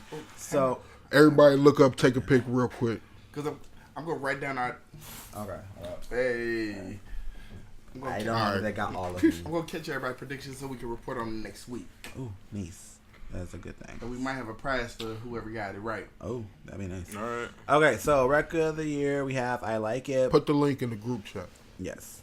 We have I Like It, which is Cardi B, Bad Bunny, and J Balvin. The Joke, which is by Brandon Carlisle. This Is America by Childish Gambino. God's Plan, which is Drake. Shallow, Lady Gaga, Bradley Cooper. All the Stars, Kendrick Lamar and SZA. Rockstar, Post Malone featuring 21 Savage. The Middle, Zed, Mary Morris, and Gray. Now, for record of the year, for those... Now, real quick... Category by category, right? So we're going to get the category, then we're going to get predictions. Yeah, so... Okay. So, album of the year, you said who? That's record of the year. Oh, record of the year. Yeah. Who was that? I Like It by Cardi B. Bad Bunny on them. The Joke by Brandon Carlisle. Artist. You said... So, Cardi, you said... Cardi, Brandy Carlisle. Brandy Carlisle. Mm-hmm. Childish Gambino. Drake. Lady Gaga and Bradley Cooper. Kendrick and SZA. Post Malone, 21 Savage. Zed and Mary Morris. Shout out to 21 Drake, Savage for Lady being Gaga, Post in Malone. customs and custody and being on the Grammys with a nomination. And then Zed and we know he's not going to get his award if he gets one. And that's he going to get out of that. Hopefully. Ooh. Shit, Jaden mind stepped you- in. He going to get out of that. So record, just for a quick, people know, basically it's more like the production end of it and like the mixers and engineers. So that's really what the record of the year is about. So, Eric, who you predict for record of the year? Between Cardi, Brandy Carlisle.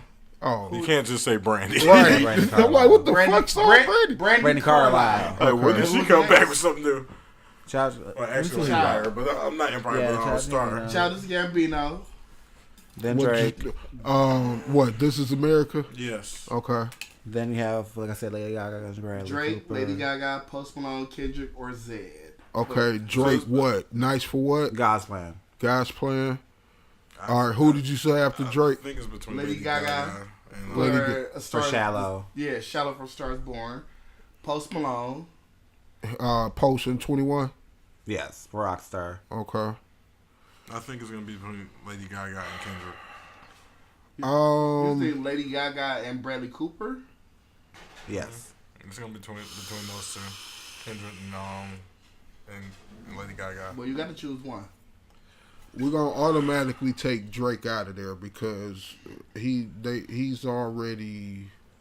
I don't even know how he got nominated because. The God's Plan? Especially in this. Well, no, the thing is, especially in Drake. the climate of the songs that they got him against. I don't. No. Drake stands on the Grammys. Like he don't fuck with the Grammys no more. Yeah. Like he one of them artists that stand against the Grammys now. No, I honestly can't blame him. But to be honest, yeah. I mean, yeah. You know, so he's definitely not going to be there. You So know, you have that- Brandy Carlisle, Cardi B, Childish Gambino, Drake, Lady Gaga, Post Malone, or Zed.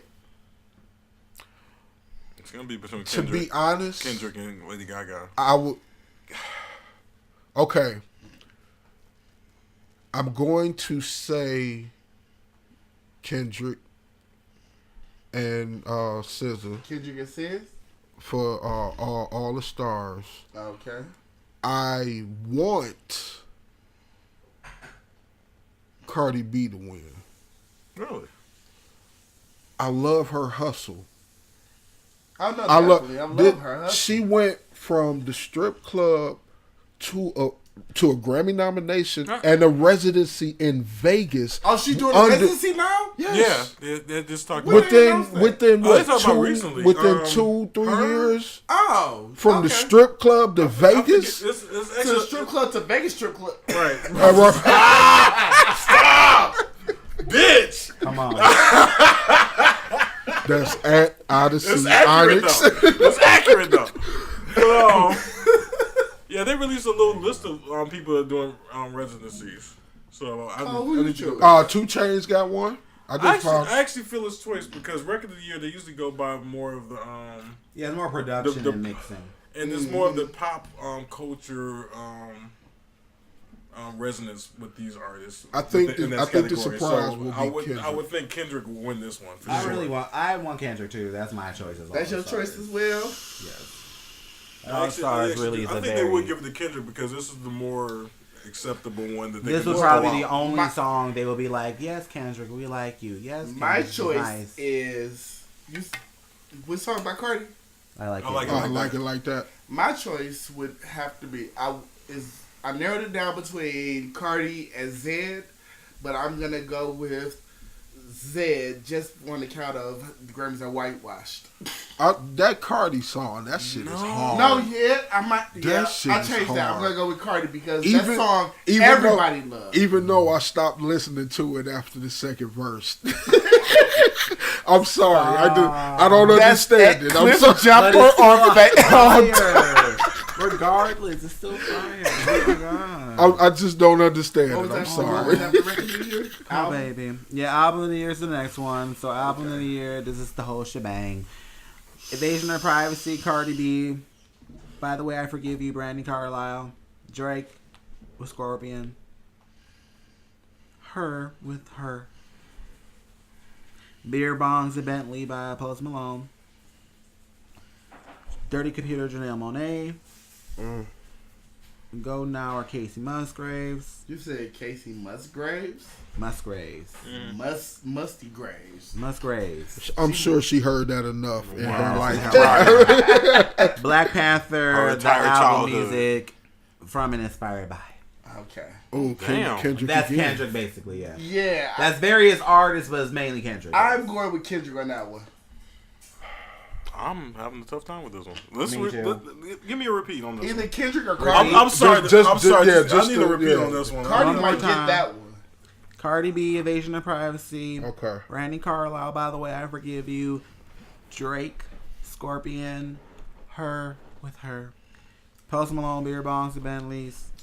Dirty Computer, Janelle Monáe. Golden Hour, Casey Musgraves. Black Panther album music inspired from and by. Damn it. It's for me. It's between Kendrick and Cardi. I was about to say the same thing. Kendrick and Cardi. Cause I say Cardi because Kendrick because out of the group is my favorite, but Cardi because that album has been performing since it been put out. But that's not the metric of the Grammys. Damn, I got to choose one. That's not the metric of the Grammys though. I know that. And I would say it would be Kendrick because of Cardi's drama that she's been through the past year. I will tell you this. You gotta choose one. I would say Kendrick because I'm gonna tell you my choice, but I'm gonna tell you who I will want. Real quick. Who I will want to get the Grammy is Janelle Monáe for Dirty Computer. But to be honest, I know who is gonna get it. To be honest, she deserves it. But she's honorable mention. Yes. In this category. But this is I know who is gonna get it. You chose. But that's not my choice though. I would say Kendrick in this one. Eric. Okay. You want me to say? You not heard who it was a couple times. Yeah, no. I'm trying to think of who I picked for. I said I went with a strong Kendrick, but I don't know if. Okay, so. Okay, no, I'm gonna keep it the same. I'm gonna go with Cardi for album of the year because it's been performing. Like still, like now, like so. If Cardi takes it though, that would be. There you went Cardi. If Cardi takes my it, choice, there's definitely a new regime in the house of the Grammys. And I've listened to pretty much all. I listened to all the albums. Honestly, my choice is Golden Hour, Casey Musgraves.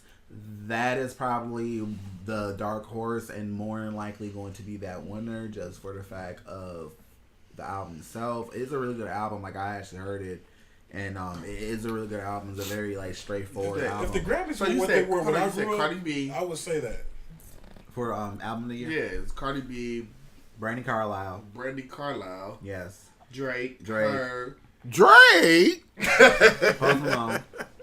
Post Malone. Mm-hmm. Janelle Monáe. Mm-hmm. Kendrick Lamar. Casey Musgraves. Oh, huh? Casey Musgraves. That's the one that got deleted. Kenny Dead. Gotta get out of here. Janelle Monáe, Kendrick Lamar, Casey Musgraves. Yeah, and Black Panther. Yes. Right. Oh, but Black Panther and Kendrick Lamar is the same. Gotcha. Yeah. But yeah, like Man, my choice is Golden Hour. if, mine was if Black the Panther. Grammys would still function the way they did when I grew up, it would be probably Casey Musgraves. No shade. But in the hour of them trying to catch up with the AMAs, I feel it's going to be Kendrick Lamar. If it's the I don't think they're trying to catch up with the AMAs. They're trying to catch up with that money. Trust me. So that's Eric got Cardi. You We'll got see. KC? We will see. I do feel like there's gonna be some favorites. Oh, you keeping record? So we can report No, next they're still week. gonna. Yeah, I will say this though. They're gonna pick some like popular choices. Don't get me wrong, but I know for like many of those other album of the year, I will be very surprised. I would just say that. What if Cardi won?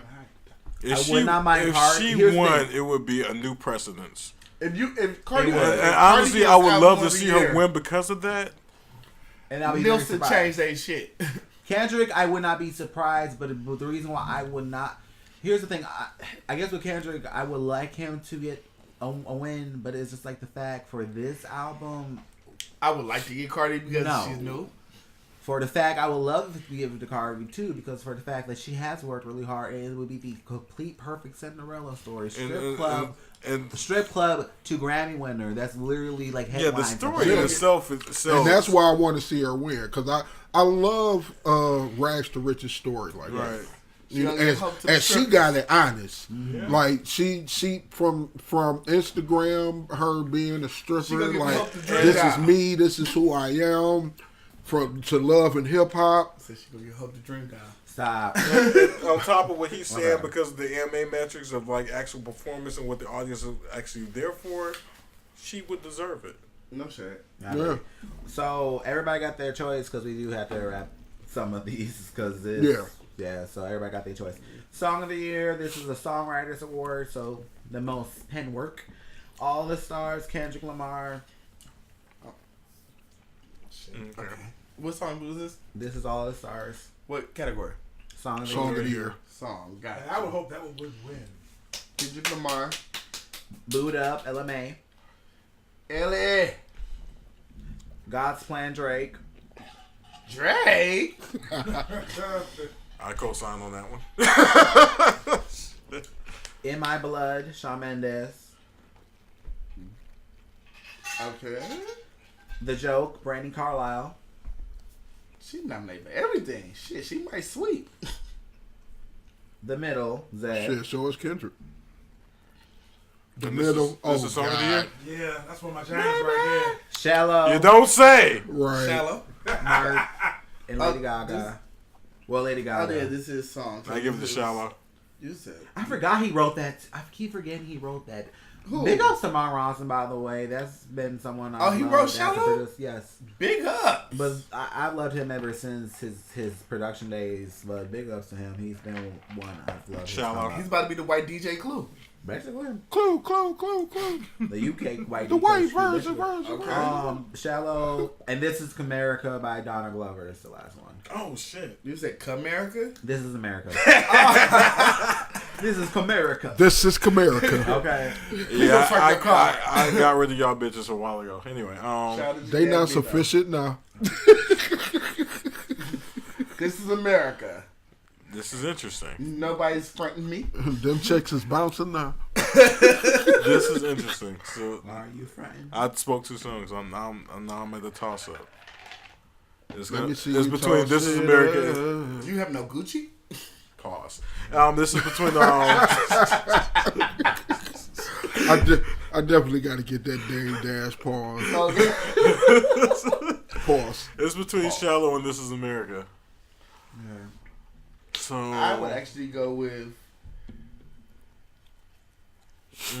You said Invasion of Privacy was nominated? No, this Song of the Year. Song of the year. Yeah, I would actually go with Ellie Mae for this one. I do too, honestly. Really?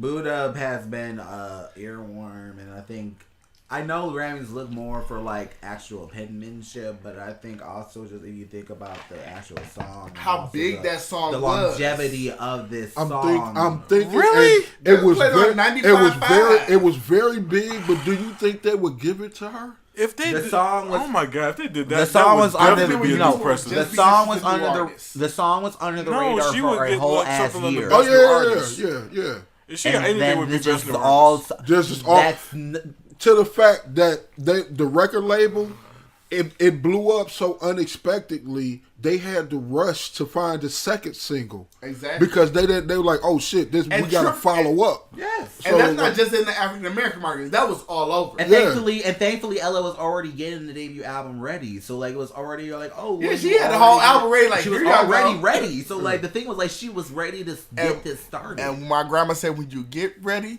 I mean when you stay ready, you ain't gotta get ready. And that's the thing. So that was no, God, no. So who do you go with, Cole? Who's your song of the year? Yeah, choose one. This is where I can't part ways with the Grammys and their history and what they're supposed to be about. Okay, what's your song of the year? I would give it to This Is America. By Childish Gambino? Yes. Okay, let me ask you a question. Love that song. It was huge. How much did you listen to that song maybe a month or so after it That's came not out? the metric that they go by. Oh, okay. It's the artistry. No. But if we're going it's on the writing. Yes, no, that's not even what the Grammys go by. Grammys go by when it comes down to song of the year, it goes by streams, airplay. No, that's the AMAs. No, but the Grammys are trying to catch up with that metric. No, they have. I don't know if they catch because the Grammys use the Nielsen report to nominate, and you know that's the. See, I haven't been completely on it, but they've been like making strides to catch up on the AMA metric, what you're talking about. But they're still holding fast and true to the whole artistry, the whole musicianship of the whole thing. Okay, you want with Childish Gambino. So in this case, I can't see them parting ways with their original format. Okay. So understandable. Score one for Childish. Okay. But this is me. Y'all have. And Eric, who's your song of the year? Oh damn, it's on me. Yes. I might change mine and actually go with Brittany Carlisle for this one. You know what? Brittany. Damn, I gave Sasha, Malia. See, Sasha, not Sasha Fierce. I said Sasha, Malia. Shit. You're just gonna bring Beyonce in this for no fucking reason. Well, she been here. All the gay people we gotta do is she manifested. Did we say her name 5 times and she's just I really want to see Cardi win. So you want to go with Cardi? I'm gonna go with Cardi. Was Cardi in that one? Was she in this? Yeah, I like it. King? No. Cardi was nominated for this Song of the Year. Song of the Year. I like it, right? All the stars, Buddha, God's Plan, In My Blood, The Joke, The Middle, Shadow, This Is America. In My Blood might actually win this one, though, even though I went with Brittany Carlisle. Are you good? No, I'm good. I thought I heard start. I'm fine. You're good. I thought I heard start. Cardi. Shawn Mendes might actually win this one, and I expect I'm gonna go with Kendrick then. Okay. All right then. And then next we got Best New Artist, and this is the last one from the Big Four. So we have. No, her actually. Hello. I give this to her. It's me. I don't even know she's in this category, but I assume. Oh, for Best New Artist. Yes. Yeah. So Best New Artist, we have Chloe and Holly, Luke Combs, Greta Van Fleet. Oh, sorry. You have Chloe and Holly. CXC, gotcha. Luke Combs. You said Luke and Combs? Luke Combs. That's usually a sign that you're going to get something. Greta Van Fleet. Right. Oh, yeah, they are. I did a concert. Yeah, they're from here, actually. Yeah, Frankie Moon. Yep. So her. It's guys, actually. Huh? Their names is Greta Van Fleet and it's guys. Oh. Oh, no. Oh, yeah. Oh, no, I got you. No, we were talking about the artist named this her. Right. I thought you said her being shady. Oh, no. I know they're guys, but I was still talking about the list, boo. It's okay. High shit. You're good. So, her. Then you have Dua Lipa. Margot Price. You said what? Margot Price. What's she saying? I think she's a country artist. She is a country artist. Yes. BB Rexa. Baby. And then Jorah Smith. Who? Jorah Smith. J? G? Jorah? How do you spell that? I stand by my choice. That's J-O-R. Jorah Smith. Got you. J-O-R-J-A. That's some southern shit. I was just putting the initials because she said Jorah. I thought it was like Judge or Jiraiya. Judge. Shout out to Jasmine Masters. So shout out to my new retards. So best new artist has basically been tossed around what it is, what should be considered. Basically, Grammys was considered the past year being your biggest year. So as long as you have been now in the public eye, we consider you a best new artist. Looking into this list, So Eric, do you have a choice for that? I claim jumped. I'm sorry. Real quick, run down the names again. Yeah. Chloe. A lot of these motherfuckers I don't even know. Jiraiya. So Chloe and Holly. Luke Combs. Mm-hmm. Greta Van Fleet. Oh, Luke Combs. Her. Oh, I'm going to go with her. Eric's going with her. Right.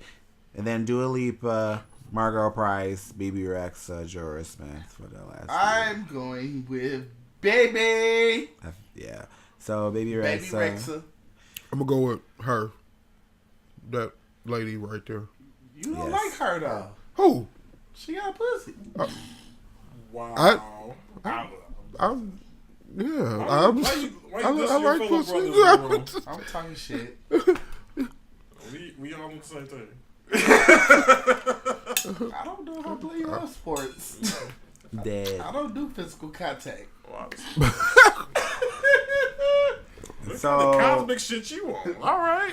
You ain't seen the you ain't seen Come Runaways? through Incubuses. You got your man right here. You ain't seen you ain't seen Runaways? I'm part of the Church of Light. So my choice, it's hard. There you go. It's hard for me because I listen to most of these people except for Margot and Greta and Luke. So, well, I haven't listened to Greta. I mean, I've listened to them, but I wouldn't buy their album. I mean, shit. I listened to fucking 3 concerts of theirs. It's so hard. Oh my god. I had to work 3 fucking concerts of theirs. If I will say this because I'm decisive, but I will give you a final choice. If I would say for longevity and who I think they would pick, it would be her. If who I would want, and I think that'll be really awesome, just because it would be like a fuck you to. It'll be Beyonce saying fuck you to the Grammys, Chloe and Holly. If I would want, but my choice would be her as well. So you want they would be my second choice. So you got her. You got her. I got BB. Because I'm sorry, those girls slay. Oh my god. They could sing their ass off. Oh, I need them to come back to Detroit. Chloe and Holly, y'all listening to this, please come back to Detroit. I need y'all voices. Yeah, I still say her. Like, she fits every fucking square. She won me every over checklist of when the Grammys for their artists. We went to that concert, and I was a fan of a few of her songs, but when she came on that stage and played every instrument on it, who? Her. Did she? Yes. I know she do like bass guitar, piano. Yeah, she did bass, piano, and drums. She hit the drums. She was doing. She was really talented, and that's what I'm saying. Longevity, she definitely has. Gabrielle Johnson is her name, I think. Very reminiscent of Prince. Gabrielle Johnson is Gabby her name? Wilson.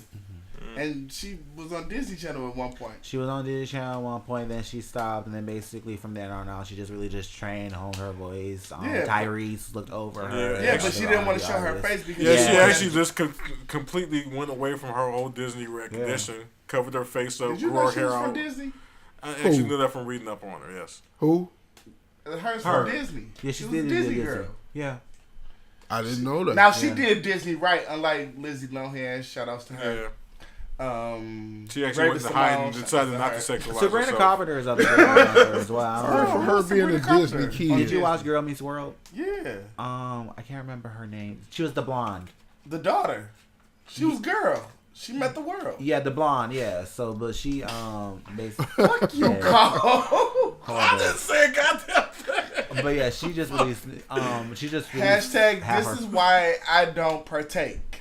So I get my things. It's okay. No, it's good. It's just learning. It is. Hold on. First off, I used to partake. I used to partake all the time. There. Okay. It's just been a minute. Well, do the Trump. Okay. A minute meeting yesterday. Fair. Okay. So that you tried that. Okay. I So didn't try nothing. I just real revealed quick, the truth. we're gonna go through R&B and rap real quick. So best R&B performance. Oh yes. So R&B and we got Toni Braxton, the Carters. Here comes the bias. Here comes the bias. Here comes the bias. No, because Bias. you. Hush. So Tony, What the As fuck is long going as on? I live, yes, Jackrabbit. Then you have Summer. Some people are By the more Carters. fans than others. Summer Walker. No, No. Summer by the Carters. Oh, I was about to get excited. Like, really? Let's get up in the summertime. Yeah. Yes. Next. Excuse you? Okay. Y.O.Y. by Layla Hathaway. Oh. Come on, Layla. Best part, her featuring Daniel Caesar. Oh. First began shit. PJ Morton. Which, by the way, shout out PJ Morton. PJ Morton. Which, by the way, PJ Morton, shouts out That's a last dark week. horse. Shouts out last on Sunday playing for the band, by the way. I'm happy you're getting these nominations, though. PJ Morton, y'all don't know, is actually Maroon 5's drummer. Oh, the black guy. Yes. Remember I said, who's this random black guy? Their current drummer. Yes, that's like Remember I said on Sunday, who is this random black guy So playing shout today? out to him getting his Grammy nominations. Hey. I love The the love of Carters. Stevie goes a long way. Huh? I love the Carters, but I need her and Daniel Caesar to win this. Eric got taking her. That best part, honestly, is one of the my shit. most great duets I've heard in a long time. I need them to win. I mean, this. I do So. have a bias, so I'm taking. Tony Braxton. Of course. Toni I have a Braxton. bias. No, that's taking her understandable. too, King? She's second. She'll be my second choice. You taking her, King? Yeah, her. I'm taking. And wait, that. is that the song where she's saying everybody keep talking and talking some shit? Is that Long as song? I live. I can't I'm about to remember start how it ballroom goes. right here, shit. But all I know is she kept for the first 30 seconds of the song. No, you thinking of Deadwood. All she kept saying was, everybody is talking and talking and talking. Like, all right, bitch, tell us, like, what's the rest of the song? Like, You tried it. You are reaching. Your Honor, I object in the name of Let me Tony move out the way Michelle before Braxton. projectiles start getting thrown. Yeah, I object in the name of You Tony gonna find Michelle. random heels. I You like, ouch. so Not the pops, no. okay, so her They commit suicide Tony again, see? Cole. What's your choice? You gonna take her? Just give them quick, because I know who they are. Just quick. Tony Carter's, attention. Layla, her Daniel Caesar, PJ Morton. Jeez. I'm going to say, especially because Khaled has a name, too, at this point. and technically, I'm gonna there's say- only 3 people in that category. Right. Jay is a part of the Carters, and he also has thrown himself in that pool. Well, it's with actually Drake. 4 because it would be Tony, the Carters. Layla has a big name. Layla has a and huge her. name. But the fact that this is one of the televised events, it's not going to be her. It's gonna be Carters. I don't know. I think it's going to be her. Nah. If Tony Braxton beat out Jay-Z and Beyonce, It's going to be her and Khaled. this damn Her season. Daniel. Caesar, I mean, baby. sorry. Oh, God. I'm sorry. Daniel Caesar. I was like, Khaled was nowhere near that song. But they do have a song together. Yes, that they do. one- They have it on the Superfly soundtrack. So yes, the new one. So yes, but no, I understand. So Next we got- song of the year. Damn, I have to Yeah. rewind. Or Now. the I have to album think, of the let me year? think of this a little further, because as much as I love Daniel Caesar, he hasn't been getting his props like he should. It's gonna be the Carters. I'm not sure. That's gonna I'm not be the sure only they'll reason do they it Show up. in this aspect. Fuck. y'all know that the Carters only show up to the Grammys when they win it, and Beyonce, I can't speak Jay for don't Jay-Z. go. I was like, no, Jay-Z was there when he got snubbed for 444. He did go. Yeah. You see his face the whole But night. no, who won? Who was It nominated? was like, And what's the song? no, he was nominated for like 8 categories. Like, That was last year. Taylor beat him. I want to say Calvin Harris beat him. This is for her, right? I mean, this is for R&B, right? R&B, Yeah, this is for R&B. So I was saying between them 4. I'm gonna say her and Daniel Caesar. Daniel might not show up. So it's 3 her and then me, Tony Braxton. Yep. Traditional R&B performance. We have. And she's performing. I mean, she's not gonna be performing for nothing. And she's She being might. featured. It's her first year. She ain't First got that time kind appearance. I mean, they're featuring her in the live show. She's getting something. she might get best new artist. She nominated for enough. She definitely gonna win something. Yeah, I'm about to say most of the time, you know, she might win best new artist. Cardi is technically not new artist anymore, so he probably wouldn't give her best new artist. No, she's still new artist. She knows for their to terms. us, yes, she is compared For to their artist. terms, she's In very their new. terms, yes, but she's put out enough to be just go with the big guys instead of being, oh, you get best new artist. Yeah. Kamehameha style. Yeah.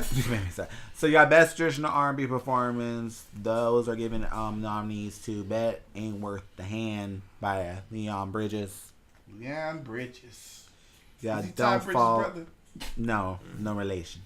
Don't Fall Apart on Me Tonight by Betty Levette. These is traditional I don't R&B? know that name What is whatsoever. this, like Negro spirituals?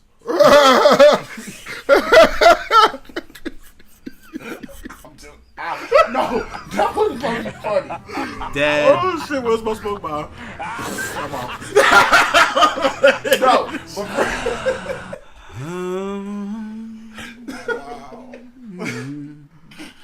So honest.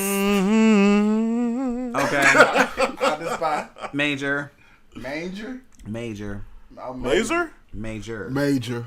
Just Yeah, Major. I know who that is, but I only know one song by him. Is that T.I.'s Major? Wait. Different one. Which This is, what category is this again? This Is Why I Love You. Oh no, I thought it was T.I.'s son Major. No. Different one. What Man, that nigga better not Wait, I be need the category for again. no What damn category is this Grammy. again? I ain't like 12. Yeah, I feel like young man. How Deep Is Your Love? PJ Morton featuring How deep is Yebba. your love for me? I'm sorry. No, I couldn't resist. not I'm sorry. Cisco. I couldn't resist. Not even the Bee Gees. Come on, now. That's our Return of the Dragon. You should by think of the way. Bee Gees first. Is that Return of the Dragon, or is that? No, that was Enter Drew the- Hill. That was Enter the Dragon. Yeah. No, that was Enter the Dragon. That was his first solo. Was it? I don't know. No, that was Drew Hill. That was Drew Hill. So, How Deep Is Your Love? PJ Morton featuring I got Yebba. PJ. Okay, and then Made for Love, Charlie Wilson featuring Layla Hathaway. Come on, Charlie. Uncle Charlie. Wait, did R. Kelly write it? I was about to say. No, because you know I can't do right. Anybody else knows about I know. eyes gonna be That's why like, I Hold up, Is it about peeing on a girl? I can find Underage, out. preferably. Hold up. It doesn't say who wrote it, but I can I'm find sorry, out. Uncle Charlie. I mean, you got some nasty people behind you. Is it about Pause.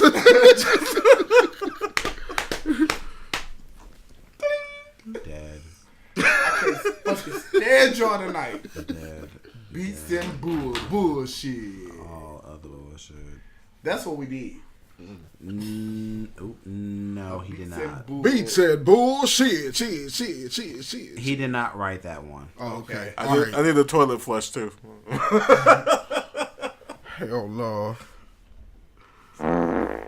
Was it a That's toilet close flush? to I it. don't know. No, it was a fart. Oh. There I you didn't go. hear it. What the hell? Yo, you gotta have one. You'll hear it on the video. I'll give this. Anyway. I'll give this one to How Deep Is Your Love just because it's a cover and I'm actually heard By the song. who? It's nice. Yeah, you be nice. PJ Morton featuring Yebba. I still need the category. What we're in. I didn't hear. Traditional R&B performance. Oh, Negro traditional R&B. Spirituals, Volume 1. I'm not talking to you now. It's not. Do you see a nigga like me? And actually, I didn't hear anybody in the category that I recognize other than Hey, mommy, believe on me, tati, papi. Sirs, Do y'all have choices? I don't. I don't. Say it again. Just give it to me quick. You gotta put in one because the Pause. winner might win. The Okay, hold up. Leon Bridges, Betty LaVette, Major, PJ Morton, Charlie Wilson. I'm gonna take Lil- Major. I'm going with Major because I do like him. I'm gonna go with PJ Morton. I'm going with Major. And what's the name of this Major song? I don't know. Honest. All right, I'm gonna look it up later. And then you got Best R&B Song, which is a Songwriters Award. You got Boot Up, Hold on. Come Through and Chill, Feels Like Summer. Hold on. Childish. Okay. So you got LMA, Miguel. Oh, what's Miguel's song? Miguel, Come Through and Chill. Yeah. Okay. Oh, okay. Oh yeah, LMA boot up. Miguel, Come Through and Chill. And I play that constantly too, to be honest. Feels Like Summer, Don Glover. I'm sorry. And you play Feels Like Summer constantly. That's my vote. That's my shit. I know he probably ain't gonna win, but that's my vote. Focus by her. Oh shit! You wasn't done. voted already. No, he wasn't done. I ain't going in. in. You changed it. I think Okay. we both That's played it. As Long As I Live, Tony Braxton. That's not gonna win, so I'm not voting for that. I will honestly say. You got I'm down to sitting like trying to sing the song to myself to see which one impacted me more. I'm going with, honestly. This I'm is going gonna with be- Ellie. I'm going with Ellie Mae on this one. I want Focus. Honestly, it's You one want of my with Ellie favorite too? songs. I gotta pick one. You already chose Donald. It's locked in. It's between Focus and Summer for me. Focus is my shit, but feels one. like Summer did So we can impact move me. on. It was really good. Who you choosing? We still have a lot of doctor to get through. Hey, mommy, like you with me? We do have a lot to go through, y'all. So Yeah, hurry up, And Pete. you gonna be editing all day. Hurry up and buy. Fuck it, Focus. Baby, would you focus? I'm gonna put my best interest into the universe and try and bring this home. What's the next category? My girl, best her. urban contemporary, best contemporary urban album. Everything Is Love. The Carters. The Kids All Right. Front part. Chloe and Harley. Carter's. Chloe and Holly. For the Kids Are All Right. Chloe H. Chloe and Halle. Chris Dave and the Drumheads. Who? Chris Dave and the Humdreads. The Drumheads. That's ooh. If that was a tongue twister, sorry. Drumheads. That's not even. I know that's not close, but You still. got Chris Dredd and the Hum Dance. I'll take that L. I'll take that L. Drumheads. That's not even on my star map. I don't even know who the fuck they Okay, are. so Chris, okay. Damn. War and Leisure. Miguel. Miguel. Build the wall. Ventriloquism. Michelle Oh God, they gonna give that to her Nigocio. just because she has a name. And Th- I hate the album. to be This is honest. the category Michelle where who? I turn to the football game. Michelle who? Michelle Nigocello. And Dege Ocello. Ocello. Oh my fucking God. Michelle Nigga. Michelle Nigga got a category. Wow. Let's make this quick. Everybody choosing her, I will right? give you a pass because you were young and you don't know about her being around for just so fucking long. Just because you 50 now. Into your corner. Bedtime is coming soon. You will not get a snack before you. I'll get a snack before bed. But anyway. Wow. Pause. Fuck. Michelle and Degocello Ventriloquism. I was not a big fan of the album. But that's the album you go with? I think so because of how the Grammys usually roll. Okay. She's an established So musician. Cole, you going with Michelle. Who you going with, Eric? I mean to cut you off. I'm watching the basketball game at this point. Choose a category. This You was pass. that He's going to Football find and the sport to basketball. watch at this point. Okay. He's What finding something. what's the category? Best contemporary urban. And honestly, so far, that's only contemporary the urban album twin, you've named. the twin, the Beyonce twins. Honestly, the only contemporary That's it. contemporary urban album you've named is I'm gonna Ventriloquism, after this and today. this so far. So Yeah, the Beyonce twins. So you got The Beyonce. That's what I call them. you got the Beyonce twins. Yeah. You got They you both got do Michelle it. Negro. Nah. And Decade Michelle Ocello. Negro. Oh, Jesus. That's what you got. And this shallow. Oh And shit. Decade Ocello. And Michelle Michelle Nigga. Dege. Decade Ocello. Cello. Okay. Nadege Ocello. Nigga Ocello. Yeah. Yes. There we go. There you Ndege. go. Nigga. No. Nigga Ocello. Nigga. Wakanda forever. The nigga play the cello. The nigga with the cello. Hey yo. The nigga with the cello. Nigga with the cello. The nigga with the cello. Hey yo, bruh. Nigga with the cello. Hey, hey, Dead. that's my nigga Donatello. dog. Not my nigga Donatello. Oh shit! I We're so sorry. We're You sorry, fucking but up. yeah. What you looking for? There's gotta be one for this one. It's not labeled. They're labeled, but I'm just like. Oh, you labeled them?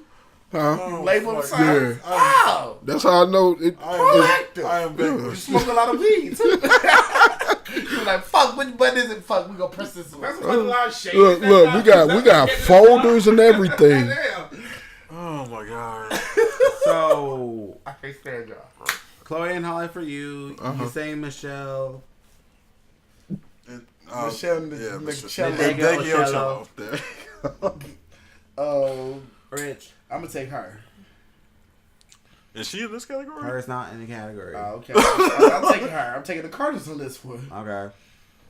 I'm going actually with. Contemporary? I'm actually going with The Kids Alright because I've heard only 3 of these albums, and The Kids Alright is very innovative. Why that sound like Okay. why that sound like a gay song? It's all right. Hey. I mean, the kids all are alright. The kids are all right. It's all right. I mean, Sometimes. they just voguing and carrying on and shit. Sometimes. There's also a movie based. There's also a movie called The Kids Are Alright, which is completely different, but it's more like a drama. But like, yeah. But I like the song and this. So that was album best talks about it. urban contemporary. Yeah. Contemporary urban. Okay. Yep, and then R&B album here we have is Sex and Cigarettes by Tony. Hey, smoking got on so many sex and nominations. cigarettes. 'Cause I'm that gonna be album was upset shit. if I don't hear my album. Good Thing by Leon Bridges. Leon Bridges. Ty Bridges' little brother. No relation. Asshole. Honestly, by Layla Hathaway. Oh, What's lady. this category? Best R&B album. Oh, okay. There might not be no more if you're censoring. Yeah, it's like a There's like a little- wee. A wee. Whee! Her. What? Wee. Whoa. Her by her. Her by her over there. And then Gumbo Unplugged Live by PJ Morgan. PJ. We in the PJs. Why are you looking at me like that? We ain't keeping the same energy. What? No Tiana. Yes, No, yeah. Tiana was nominated for that one. She ain't no more. She ain't on that radio. Bullshit. I'm gonna say her again. R&B album of the year, Tiana fucking Taylor. Okay, but since she wasn't nominated, who do you I choose prefer now? hers album over Tiana's. Huh? I prefer her over Tiana. I'm going with her for best R&B album. Her. So that's where's her? Cole and King. Her album, I love her, but her album didn't hit me like Tiana's did. Okay, but Tiana ain't nominated. She ain't no right in. This ain't the president. Honorable mention, damn it. You gonna throw away a vote on that one? I'm gonna do the Cole. Goddamn. Really? Goddamn. Really? Ooh, I'll write that one. I'm sorry. I'm sorry. You gonna write in? He opened the door. He opened the door. I had to take it. I had to take it. I'm sorry. Never thrown away a vote. Look, I'm a vote green. Wow. You gonna throw my whole political views up in this bitch and shit. This wasn't even part of the fucking conversation anywhere. Oh, but you gonna snatch this shit from my personal life and put it up in this bitch. All right. I got you, motherfucker. All right. It ain't funny, but it ain't personal, bitch. I'm gonna tell you something. I'm saying. You gotta be relatable. Oh, wow. Okay. You better So, Bitch. I need some ice cubes. any other choices? Who has? Yay. We just gonna be deading this. Okay. Yeah, I'll be clubbing in a I'm fucking going- second. I'm going with. Give me that bet. You said Tony and Leon Bridges. I'm going with Leon Bridges on this one. Do you even know who Leon Bridges is? No, but he ain't got shit yet. So honest. Someone has to be a friend of Leon. He has a My really middle black name name. Leon. Someone got My He has middle a name really Leon, black so name. shit, it make it right. Someone Right? gotta do it. So last thing we got is rap. So real quick, we'll go over the rap category. Best rap performance. Be careful with Cardi. Damn, what did you? You breaking dishes like? I'm breaking dishes. He had that ramming the damn freighter into an ice glacier and shit. Are you saying the ice chipped into somebody's shoe with a butter knife? I'll start. Ooh. Bring me back. Okay. Bring it back. I Come said on. bring me back. You done shaved ice chips into somebody's shoe with a butter knife? That was kind of Click your heels, Dorothy. Click your heels. That was kind of specific. Hold on. You gotta be careful with Cardi B. Nice for what? Drake. Drake. This for rap? Yeah. Okay. Be careful. King's Dead. Kendrick Lamar. J-Rock. Future. James Blake. Ooh. Kendrick. Cardi. Bubbling by Anderson .Paak. Anderson .Paak. Wait, in rap? AP. And then Sycamore, Travis, and Drake. Oh, we already know. This. I'm picking J-Rock, even though I know he's not gonna win. J-Rock was who? King's Dead. It's Kendrick's song. Okay. Oh wow, he not. I thought it might have been. This is Well, the best rap song? He's on it. So it's Kendrick, Jay, no, Future. yeah, with Future. I know. I thought he might have been nominated for Over his own, win. Yeah, no, he's not on rap performance. This is rap performance here. Okay. Okay, so you got Kendrick and No, it's J-Rock and all the motherfuckers. Okay, No, this performance. What's well, yeah, that's who I want to win, but I know Travis and Travis and Drake Drake. will win that shit. Oh, Yeah, No, wait, what are the songs for the performances? huh? What are the songs for I need you. performances? I need y'all to pay Which attention. songs? We gotta Yeah, move through what are this. the songs? You say what? Be careful, nice for what? King's Dead, Bubbling, and We gotta Sycamore. move through this. Oh yeah, Pay. yeah. Gotta wake up and pay attention. Master Strike voice.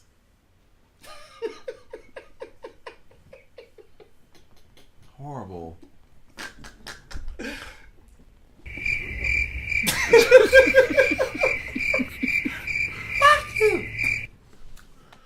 More horrible.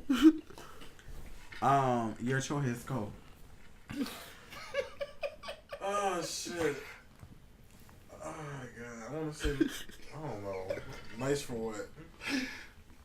That's for what was nominated. Yeah, it was. No, it was just those guys playing. But hey, So, Oh yeah, 3. And Was it then not nice for what? Am I- it was guys playing. No, it was guys playing? you put your Oh, let me choice. rewind this. mine is gonna be Cardi. This is Okay. album or performance? This is performance. Oh no, this is it's not gonna be Cardi. Then it's gonna be Anderson .Paak. Okay. I'm going for King's Dead. Probably one of the better songs out of all. You know of why us, that so. shit not gonna win? Cause Future said that dumbass shit. La di da di da, slap on me now. I love that Chitty part. chitty bang, murder everything. Everybody will not like that. I like that part. You like that part? Yes. I bet Look, you do. let me tell you. I was when that came out. Crickets with Pussy Crickets. At first, I didn't like it, but then I got used to it. I was like, okay, it adds a different spin to the song. I think Jussie's on Noose. No, was Too soon. Too motherfucking soon. Wow. Is it ever? No. so When that shit first came out, I was bumping that shit all morning. I was vibing to it. Like that and then I had to take Tonio to work, right? And so that song just happened to be on. So I didn't say that this is the Black Panther soundtrack, nothing. This stuff. So we listening to it, and you listen to the song, and Future say that la-di-da-di-da, slap-a-be-da. Tonio was like, I can't stand that nigga. Hold on. It was like it just ruined the whole song. Because it's like, if you think about it, it was a Black Panther soundtrack. When does T'Challa ever tell somebody to slap on his knob? It's inspired, but it's a cocky song. That's why I like about it. That's why it's like. Oh no, I know. I was opening the door for some dialogue, for banter. I just think you were in a different headspace when you heard it. Banter, see, mission accomplished. Moving on. The next thing we got is best rap and sung performance. So these are typically the duos or collabors. So we got Like I Do, which is Christina and Gold Link. You said Christina? Yes. Oh yes, I like that sound. What song they got to come in? Like I Do is off her Liberation album. It was just kind of hot. Besides Pipe was not too bad. Pipe was hot. Yes.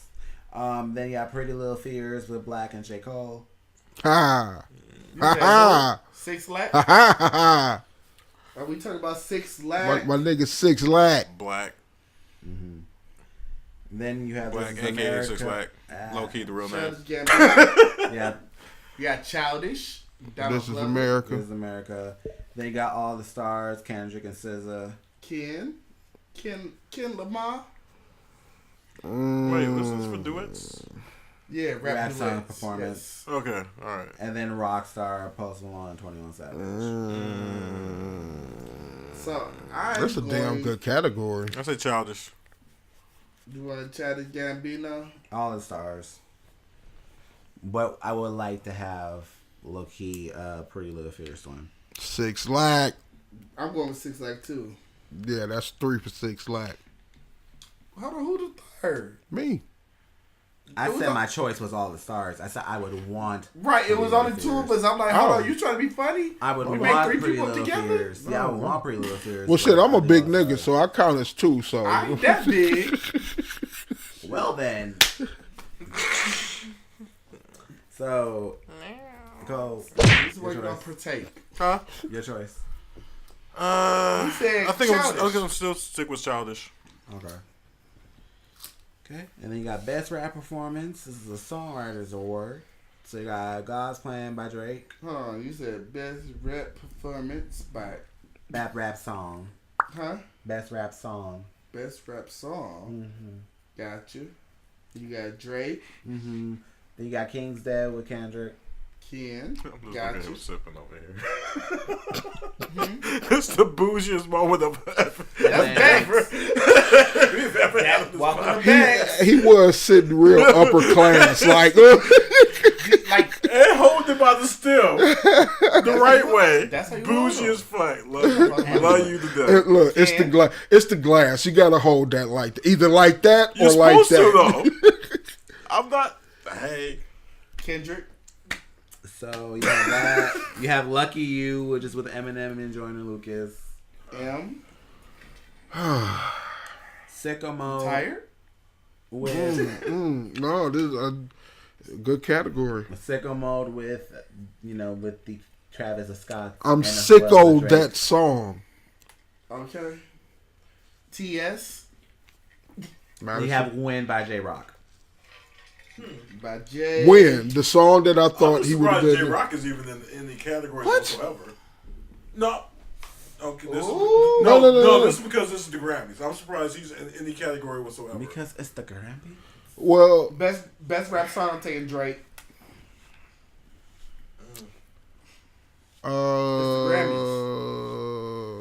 damn. Now I need you to real quick run back down because you. Drake, Kendrick Lamar, Eminem, Bam. Travis Scott, or Honestly, J-Rock.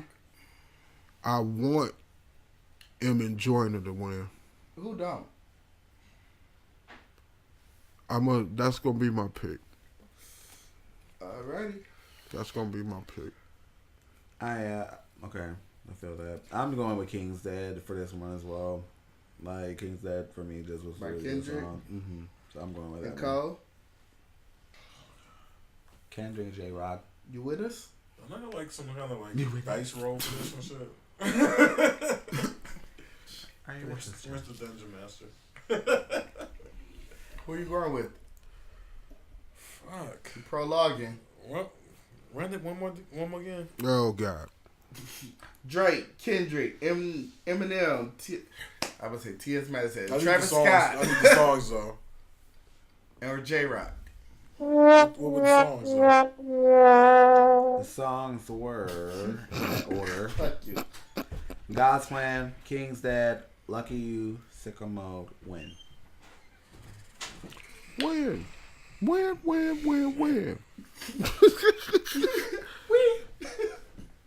Olympic style. Kings.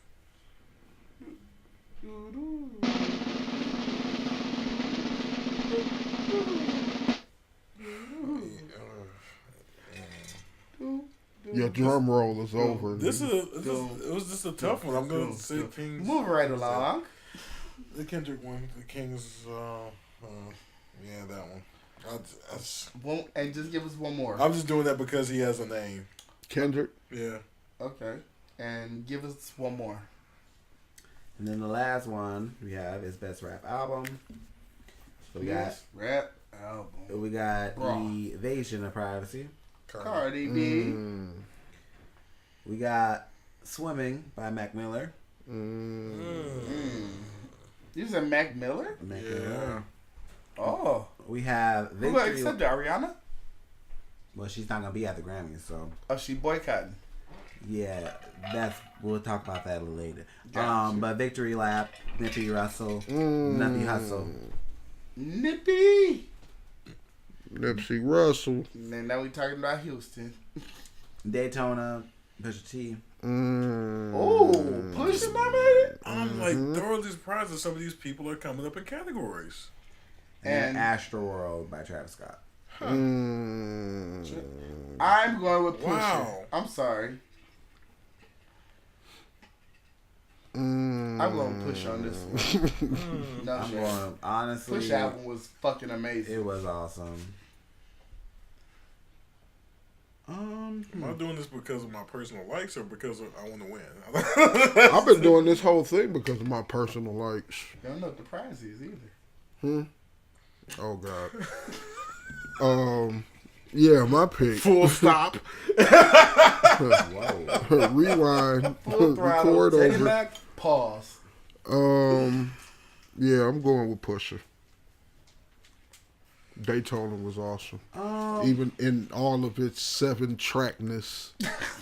He kept it short, but kept it sweet. And he got. Sometimes you gotta know when to get out. So, we got Pusha. Who you got? I'm gonna go with Pusha too. Oh shit! Is that a clean sweep? Interesting. I don't know. It depends on. Is it a clean sweep? No, that's my thing. It's like, of course it's not. Is it what I want to Mr. win or Against the what grain. I think will win?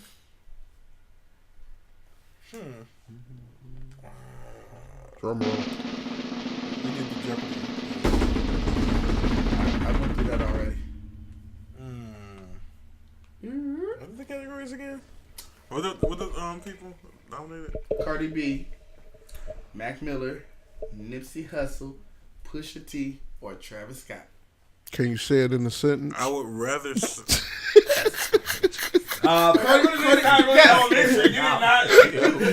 Yes, Cardi B is nominated for Best Rapper of the Year along Niggas with need to stop it. While also There you Mac go. Miller and Nipsey Russell is also There you go. nominated, and Travis Scott, who also performed at Super Bowl, is also nominated. Out of the In a choices, sentence. out of the Thank choices given, I would rather have Pusha T win, but I think Cardi B would take it. She was one of my arguments for album of the year. Just because of how many hits that album produced. Like, In so little time at that. yeah, like I mean, So- I wouldn't be mad. I need to. Can Is you it check style? the Latin market to see where No. her song is going? Latin market it stayed at number one. Yeah, that shit. Okay, that's what I was thinking. Because Gloria Estefan and J-Lo wasn't doing nothing else right now. So. No, De Niro. De Niro. No. But, that wasn't racist. No, just no. It's just facts. Yo quiero De Niro. That was racist. That was I actually racist. like that. I love But that I mean, song. Yo quiero De Niro. I think that is part of the lyrics. Languages, maybe. No, go ahead. White witches. So yeah. I mean, it sounds like clean sweep Daytona, y'all. No, he voted for Cardi. No, I think it's Cardi. So what we're gonna do is we're gonna I take think these up. no, I think Pusha deserves it, but I think it's Cardi who's gonna win. So what we're gonna do is we're gonna take these results after the show on Sunday, and we'll report back and see who ranked top one predictions. All right, then y'all stay tuned to that. Or bottom. So last thing in regards to these shit is the songs of the week, and in the celebration on Grammys week, we are doing 2 songs this week. Two songs on that ass. So basically, we're just gonna just give you guys 2 songs of the week. So just double the fun and double the music. So definitely check them out, guys, on our description. So, Rich, what is your 2 songs of the week? My 2 songs of the week this week are. Wait, drum roll.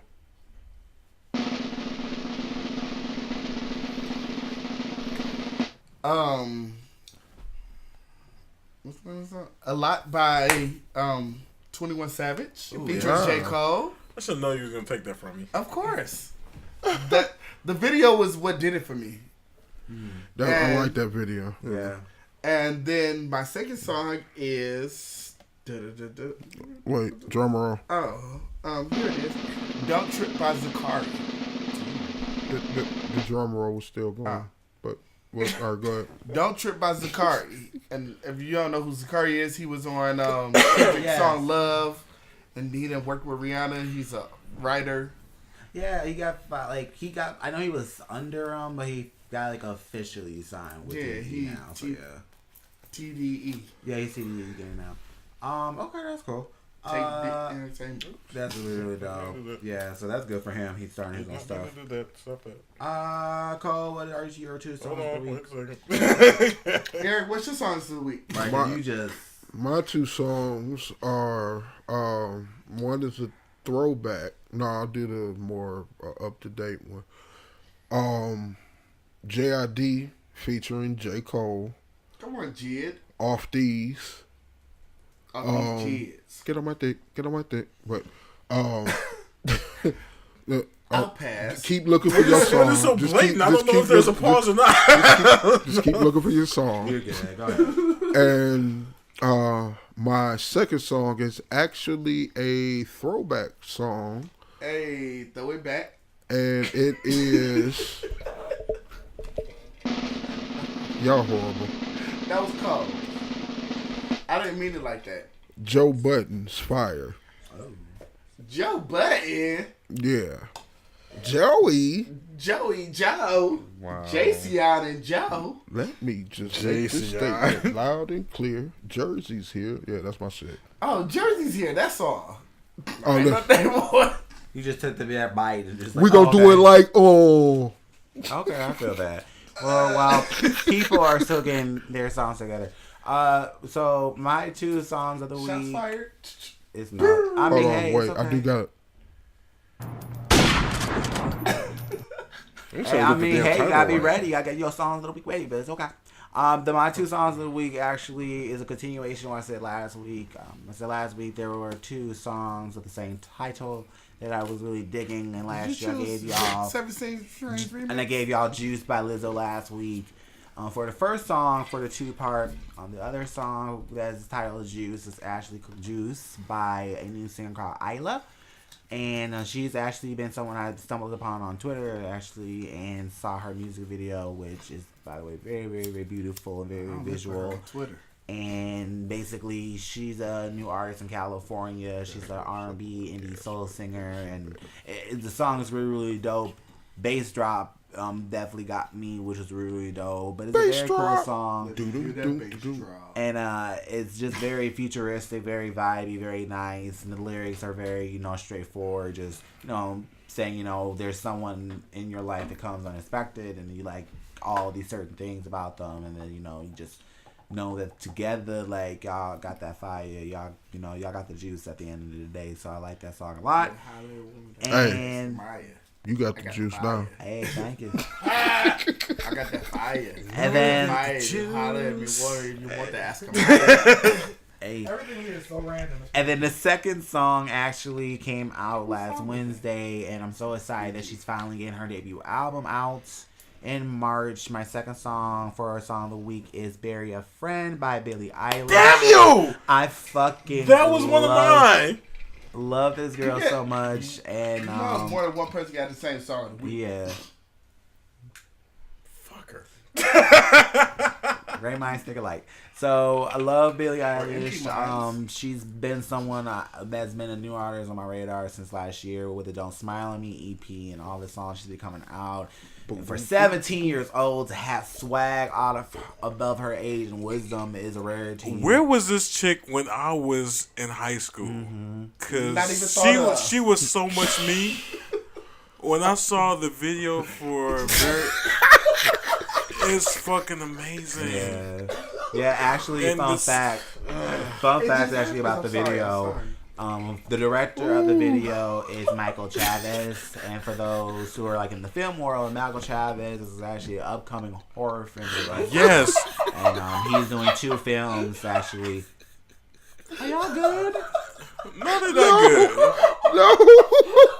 But when they see this video, they're gonna be sick. No, we laughing at you opening up doors that if somebody walked through, you gonna be mad. Very mad. I'm confused. He says she's 17, and the next thing you said was, "Where was she when I was in high school?" Very. And then I said, I got you. Not even thought of.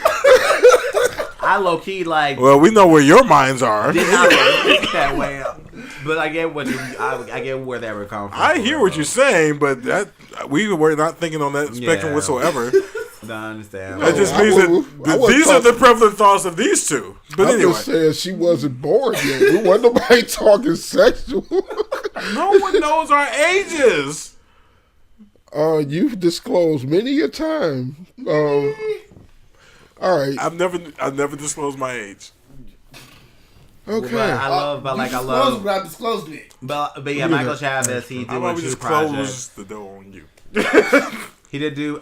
He's doing the Conjuring 3 project, and then also he has a like a Spanish horror film that's coming out. But honestly, the video is sick. It's very dark. It's very very aesthetically pleasing, and then just the song itself. The song itself is very awesome. Now, what did you get from the lyrics? Are you getting the suicide or? So basically, she did explain a little bit more about the album itself, and then the song itself. So the album.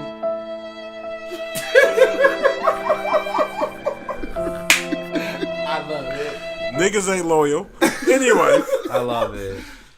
Basically, the album's called "When We All Fall Asleep, Where Do We Go?" That is the actual title of the album, and it's coming out March 29th.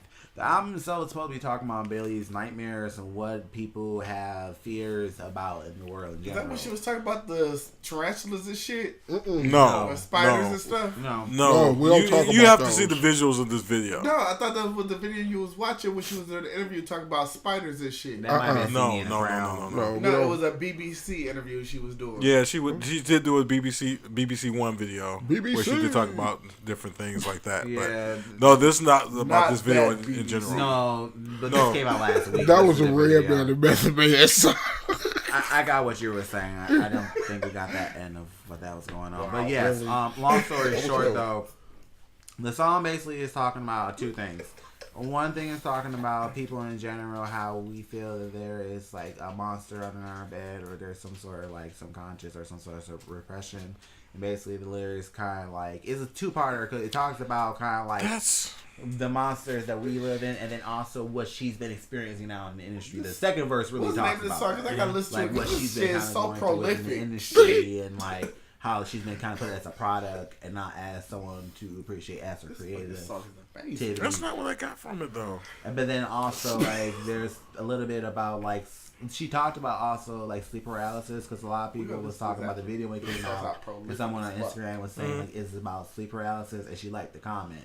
So a lot of people were saying like, oh, like it's about sleep paralysis as well. Talking about the video because when she talked about on the bridge, when she is that talking about like the shadow people trying to get her? You gotta watch the video, but the song is really, really dope. Yeah, I gotta pull up the lyrics too because there's a point where she says some lyrics like, I got to paraphrase because I'm drunk, but where she's like, basically like, why do you fuck with me? I mean, that's typically that's the lyrics. What are you? Yeah. Why are you scared? Like, of me? why are you still? Yeah. If you look at the visuals, it's like, wow. What are you waiting for?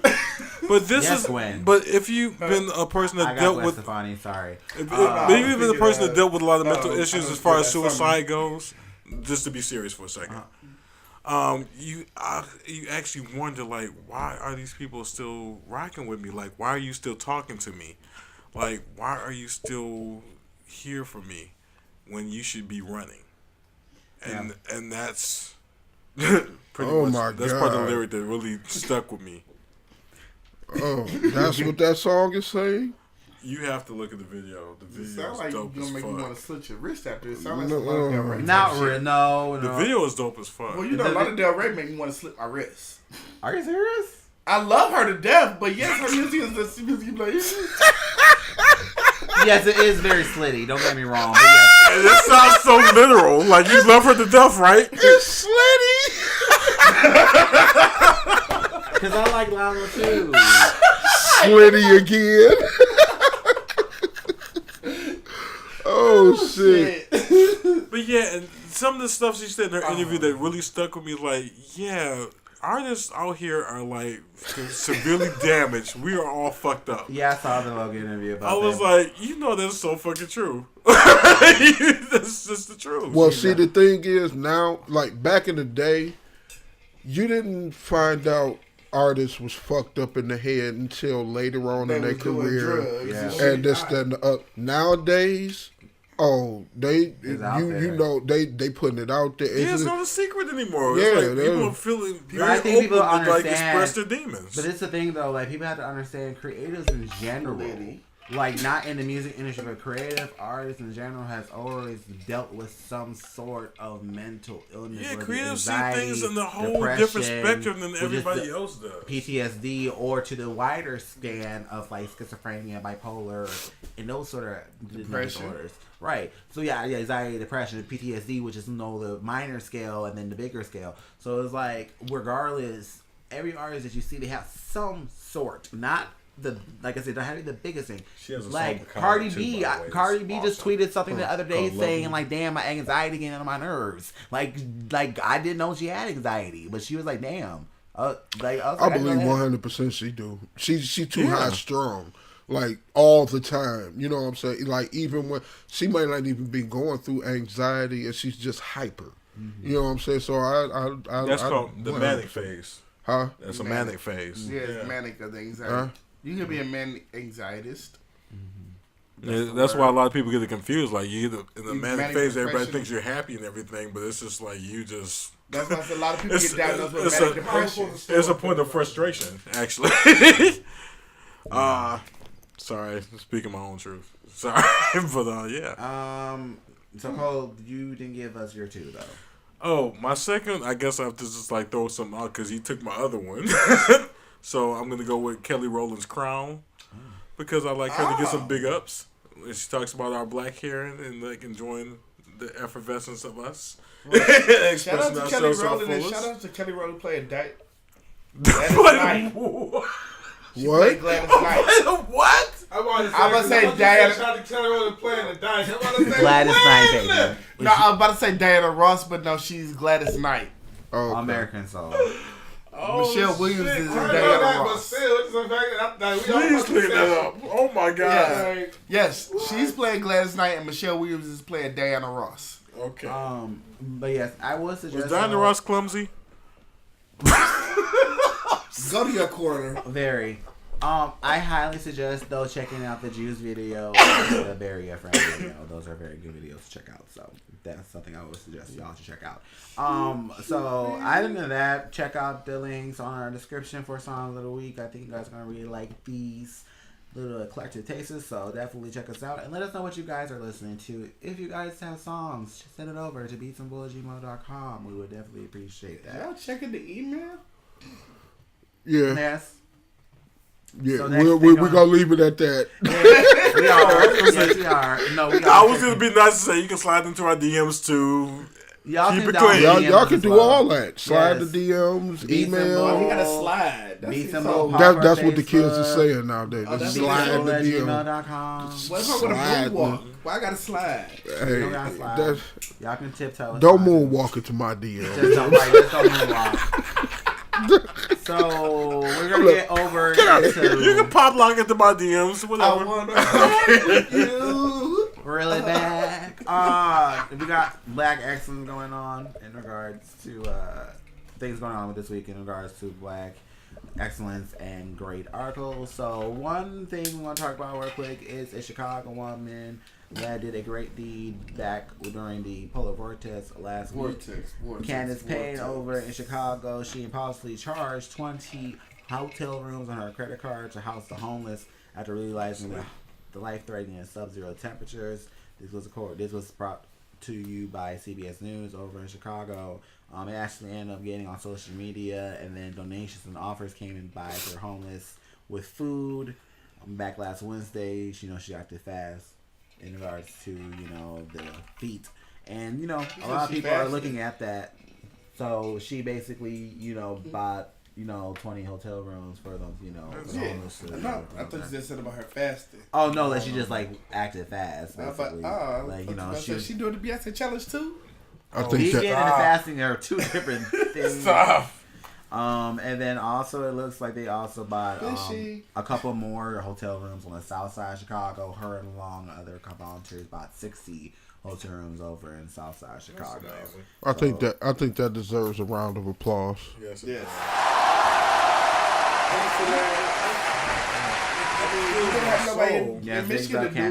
Michigan wouldn't do that. Like, No, they wouldn't. John Kyers and there's so The- many. and the There's home- so many homeless in this area. they that would you not see. do that. You could just fix And up the house and put them in It it. just burns my soul. In the that wintertime. These people are out here destitute in the fucking cold. In this Did y'all fucking see the interview with the this dude polar that ate by the vortex. Woodward? No, I didn't see it. He was like, I've been down here for 8 years, and the key to not freezing to death is keep moving. Right. And we have so many fucking vacant homes here too. Yeah. And these people out here on the fucking street, and we can't do anything about that shit.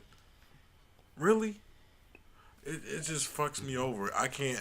It kills my soul every time I see somebody that's out there on the fucking corner looking for a dime, a penny, anything. We just gotta make that change, y'all. So definitely do all. And that we you have can. all the resources to help these people out, but we just not because we fucking greedy as a society. Eric, why you got this fucking Sarah McLachlan dog commercial song? That didn't sound like that was supposed to be playing in the background. Whatever. No, seriously.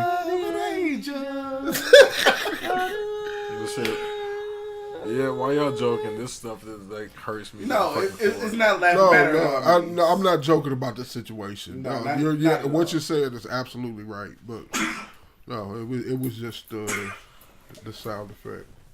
Yeah, no, Don't kill definitely. me. Don't at me. So for those, definitely volunteer, do what you can in this world. So definitely, if you guys are able to, even if it's not, affording a hotel room, giving $1, giving some change. Definitely. Maybe they make enough to get a hotel room for the night. A little local motel. What the fuck is this herbal triforce going on? Like Urban Triforce? herbal. Fire. Why is there so Wind. much weed being burned at once? That's what I'm What's wondering. this nigga? Now Like, they got earth, fire, and wind all going at once. Strength, courage, and wisdom. If we're doing Triforce, it's strength, courage, and wisdom. That's Nope. Oh no, I would say earth, fire, wind, water, Wait. heart. All I hear is cha-ching, cha-ching, cha-ching. Great power. And I was thinking RE. Okay. Yes. I was thinking NDRE, but okay. That too. That's another one as well you can put into. I am not my hair. Yeah. So next thing we got going on with Black Excellence is the lovely sisters of Alpha Kappa Alpha. They have donated $1.6 million to HBCUs during Black History Month. That is not the sound. Is it the sisters and all- brothers or just the This sisters? was the elephant as the symbol, right? No, that was a legitimate question.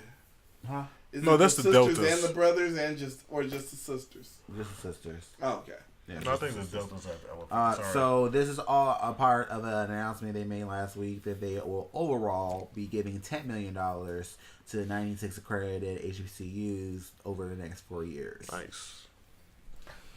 Yes, because after Round of was applause. it Benson that was about to get shut down, or is getting shut down? What is? Is one of the HBCUs that's in the edge of South Carolina that's about to shut down or get shut down because they can't. They're not meeting some kind of requirement or something, or they not having enough enrollees or something because of the money or something. Use your tablet powers for good. Well, shit. Fuck you. I'm just saying. I mean, I'm nice. It's your point you're trying to make. I don't have the means to look it up. That brings up a interesting point or scenario. What do you think will happen if all black people just started going to only HBCUs? Oh, we would have been all. They'd be overpopulated. Yes. But that still would be awesome. But I did. That But we it'd would be have awesome. to build more. Yes. That would be awesome. That'd be awesome, but at the same time, I would challenge it because we're all gonna have the same information. So the new stuff, the new and the innovative technology, we might be missing, and we might be creating our own technology in our new innovative ways too. Also, so it's a so with all black people going to all HBCUs, it's a chance for us to A, get ahead, or B, be behind. Depends on how the times and how technology is progressing and who creating what. Now, if the enrollment numbers would spike, wouldn't that allow them To build more money to further research and Yeah. to you know what I'm saying, Yeah, to no. build on it? If enrollment numbers means more money, which means more professors, more research, more labs to do these things. Yeah, because that would they're be gonna need the awesome. professors first to how to be able to teach these people, and then the labs for them to do their work.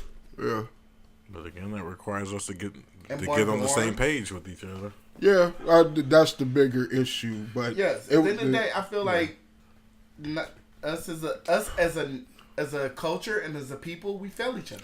look, everybody, black people want to get together and yell Wakanda forever. That's what it would take for us to get together to bring Wakanda to life. Yes. We've got to get past the whole beaten in aspect of survival of the fittest, of just looking Crab out for in the barrel. ourselves. Yeah, And crab in the barrel. and pull each other up. I can't help nobody because I don't want nobody to do better than me. Right. And And there's all way that too much shit, of that man. going on in this culture. The- We're the too busy key trying to to- like show off in front of each other instead of like pulling each other up and like Yeah, the key to celebrating black success together. and black excellence Yeah. to me is collective economics. Yeah. I mean, not to say it like this, but the Mexicans and the Arabs do it. They stack 10 families in one house. I've seen it and, firsthand. and save money. I've seen it. And the Arab, I used to live in Dearborn. I've Okay. seen it firsthand. I lived in Hamtramck. These Not people saying we will have to stack go in one house. to the fucking Western Union and send money back to help bring their people here Yeah. to help them Or further. They will But we marry- don't do they that will shit marry for back ourselves. Into their family to bring people over. Right. I had a young lady. That's right because here. our people in Africa don't want to come over here. They already know what the deal is. They like, no. It's not. They got Wakanda over there for real. We just sit I here. understand that aspect of it, but the aspect that's Don't let like them they're niggas trying to out like here. reach out to each other to help further their growth, but we don't do that for ourselves. Yeah. We were taught to keep us. We were taught to keep us to us and better yourself. Yep. Before anybody else.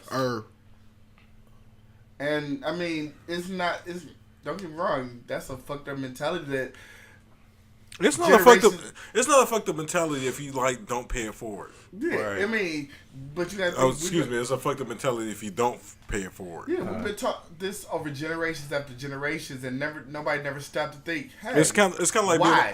Being on a crashing plane. Like you have to like make sure you're safe before you can help somebody else. Please put your oxygen mask on before you help another person. Sorry, I said that right over there too. All right, so definitely good thing for that. So last thing I got going on Black Excellence is over in Maryland. So Maryland, they have elected bronze statues for both Harriet Tubman and Frederick Douglass in the state house. Round of applause. Definitely big ups to that. So the Board of Public Works of Maryland voted 3-0 unanimously to get the bronze statues for both hero and freedom fighters. Now, both abolitionists was born in Maryland. They helped escape enslavement of our people to their home state and worked to the north to secure freedom for others via speeches, protests, and journalism. Tubman, known many as Black Moses, went back down the south personally several times. Oh shit, you was hitting the rhythm for a minute. I was feeling it a bit. I was feeling it now. Yes. Come on, Bex.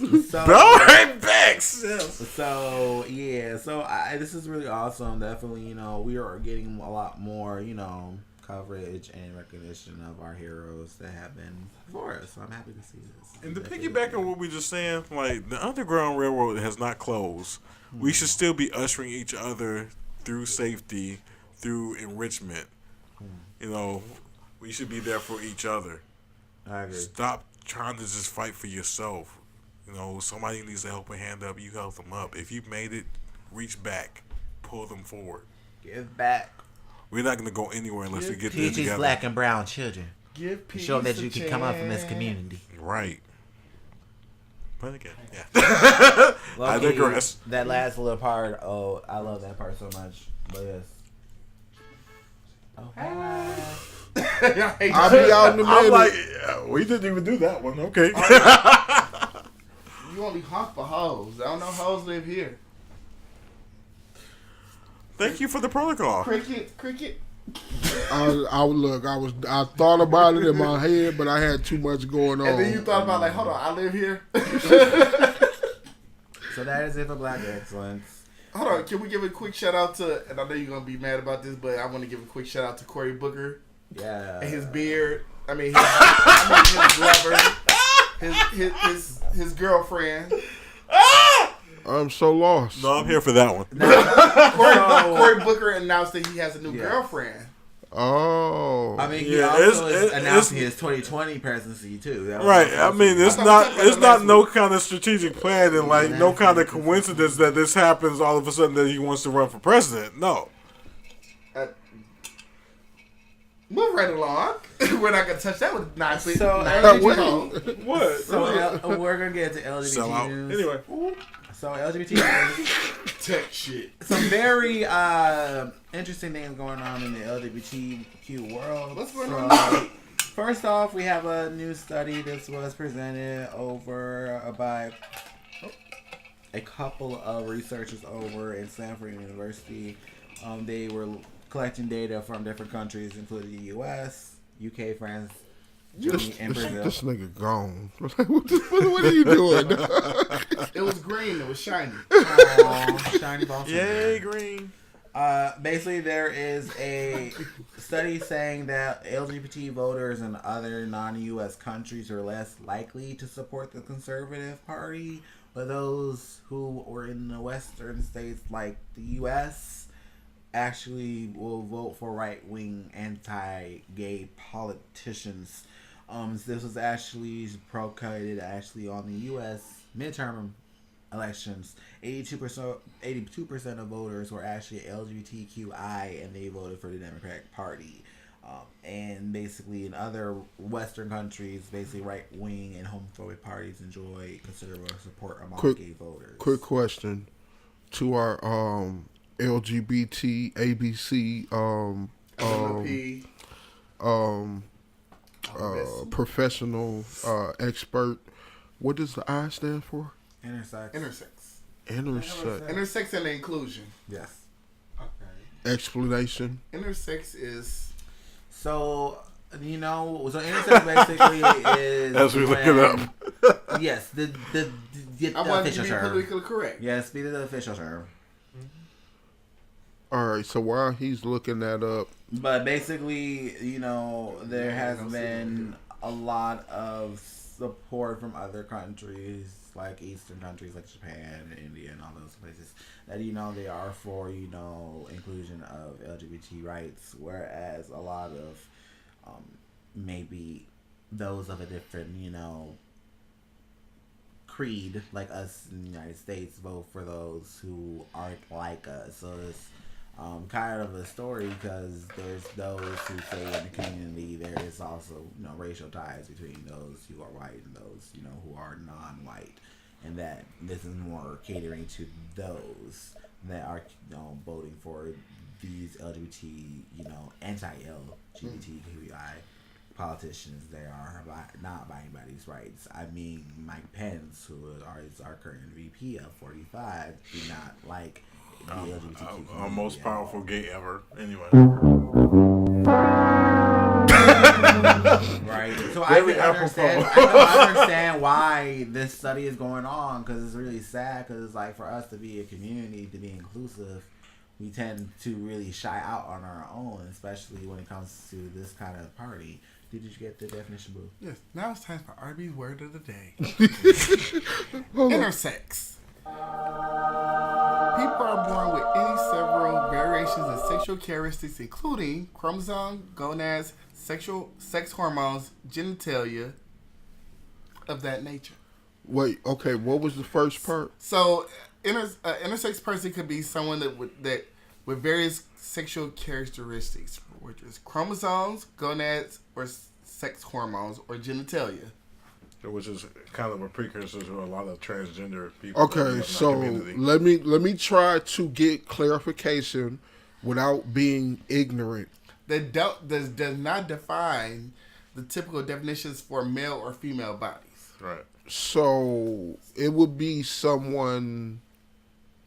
a male with breasts, or like... That doesn't identify as gay or straight or male or female. Yeah, sometimes there are physical attributes that go with this, but it's more of a personality, sense of being that you don't quite jive with being a male or a female.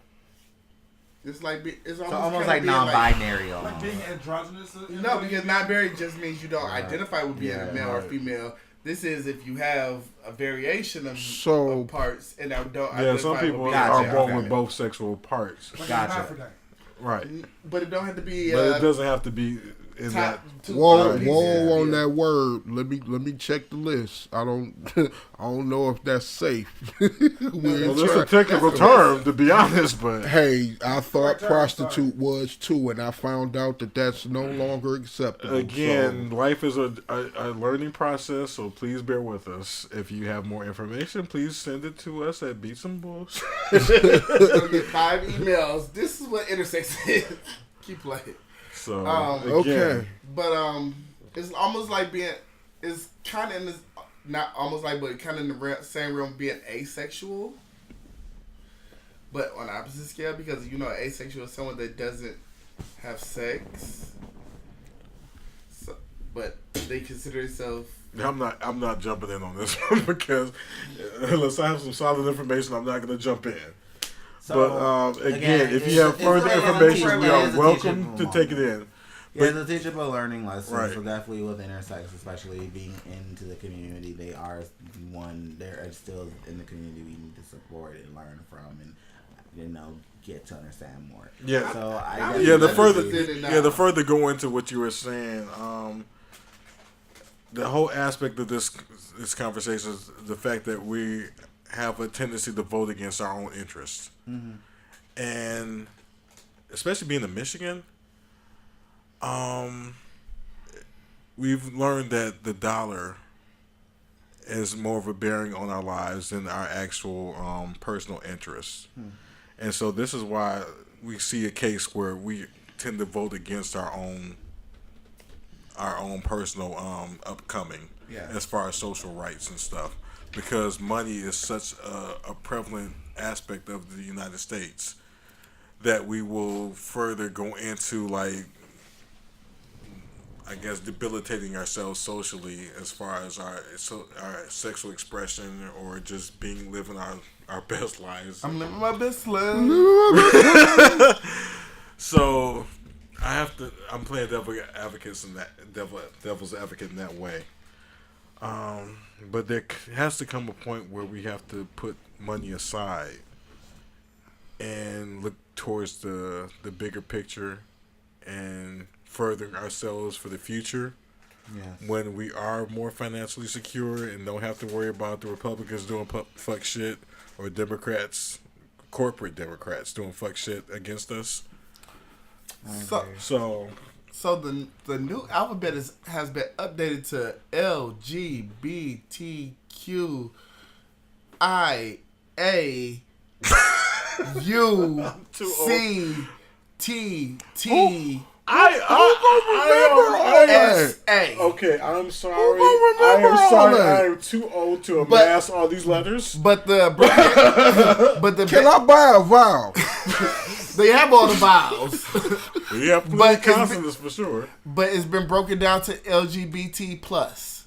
Thank you. Thank you. I will say that. LGBT ABC. So easy as 1, 2, 3. All right. Jesus. Okay. Yeah, LGBTQI. What's next? Remix. That's come through. And the SA stands for straight allies. Oh, gotcha. Oh, we've included them too. Yes. We just want all the help. All the help. So. But let somebody. No. Go ahead. Go ahead. So. After hours start.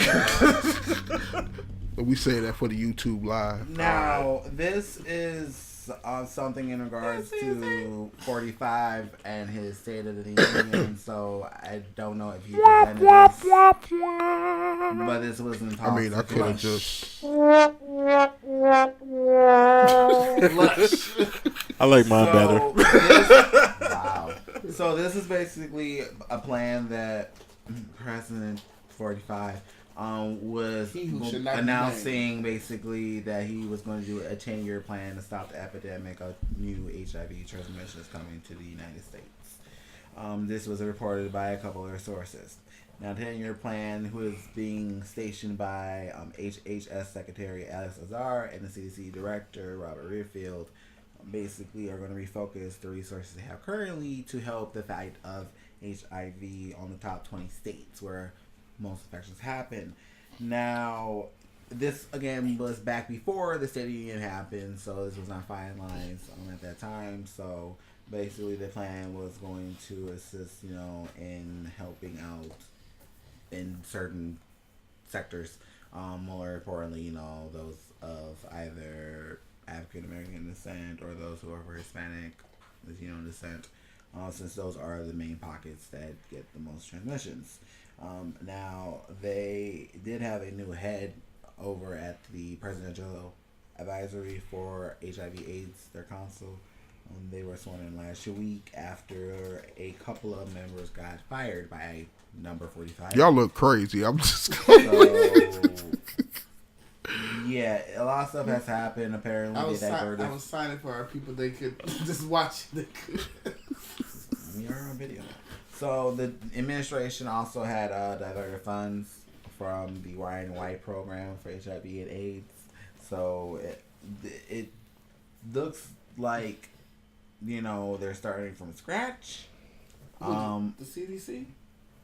Yeah, in regards to trying to finish try to end the transmission.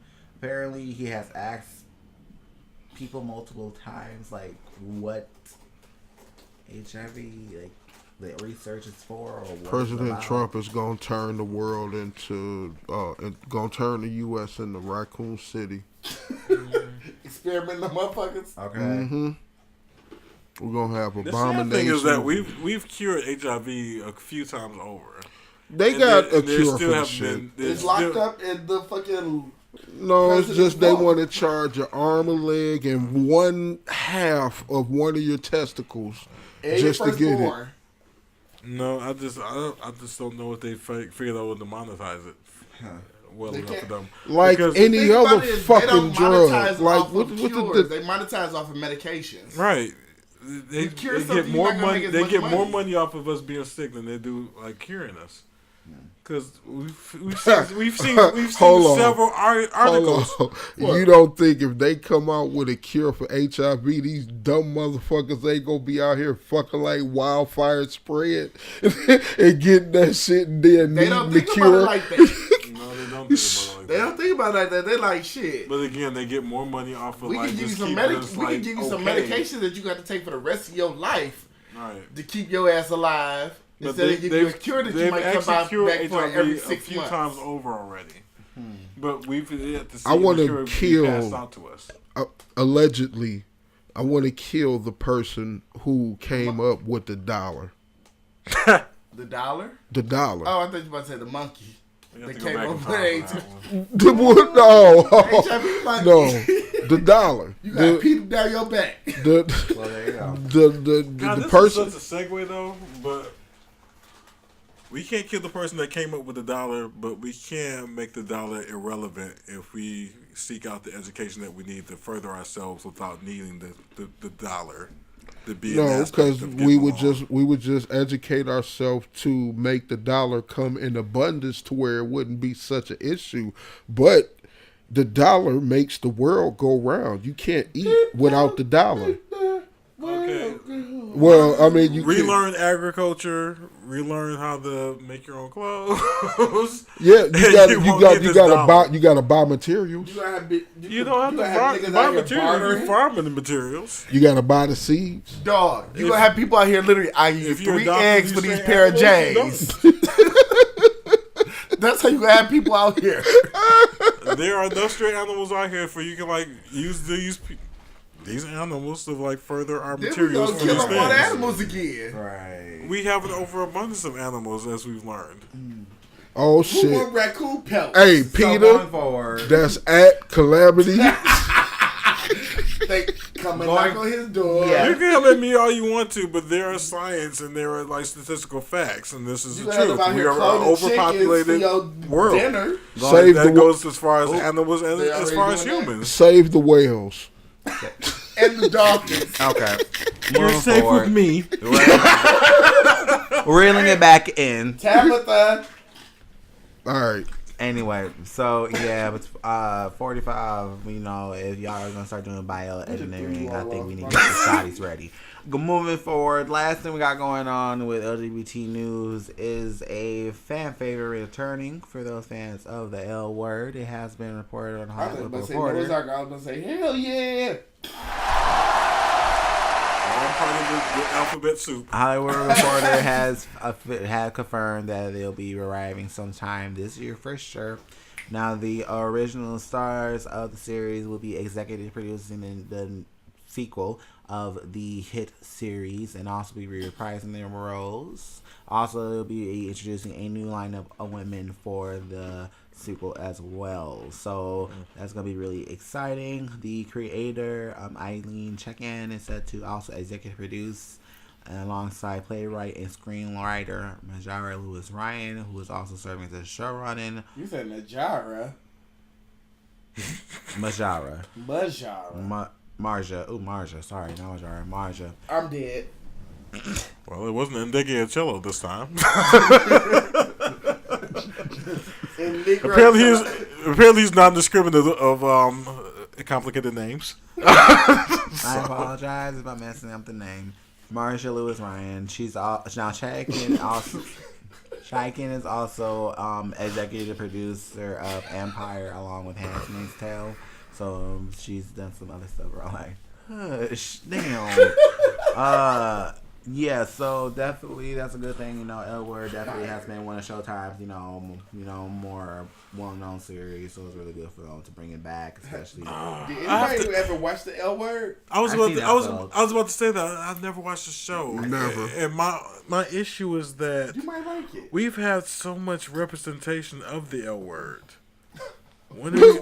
Which one? This is the actual truth, though. We've got a myriad of representation of lesbians in our, especially the past media and our current media. It's a great thing, but I would like to get some representation of some other letters in our spectrum. You want the gay word? I want the B word. I want Noah's Ark. You know, us bisexuals that don't seem to get any kind of fervor in the current media whatsoever. Oh, I was thinking of the B word. Like, in fact, we either get treated as a myth or that we get treated as pariahs because, according to them, we just want too much. So we're here. I would like to get some. I would like to get some further representation of the other spectrums of our alphabet soup. I got some ideas for that. What you got some ideas for? Offline? Offline, yeah, that's offline. But it's another Hood Geek Network production. Well, we can carry around on this for about 3 minutes. Yeah. Wow, we got the damn. Where's the timer? when this seat ain't. Oh, we lost our host. He'll be back After these messages. We'll be right back. I can't stand y'all. Hey. Oh, y'all get to see behind the scenes. No, this ain't What behind were the you scenes. saying? We live as shit. Right. No, just finish your statement though. Seriously. Finish what you were saying. What was I saying? You got an talked idea about for idea for LGBT. more representation of I guess, the B word.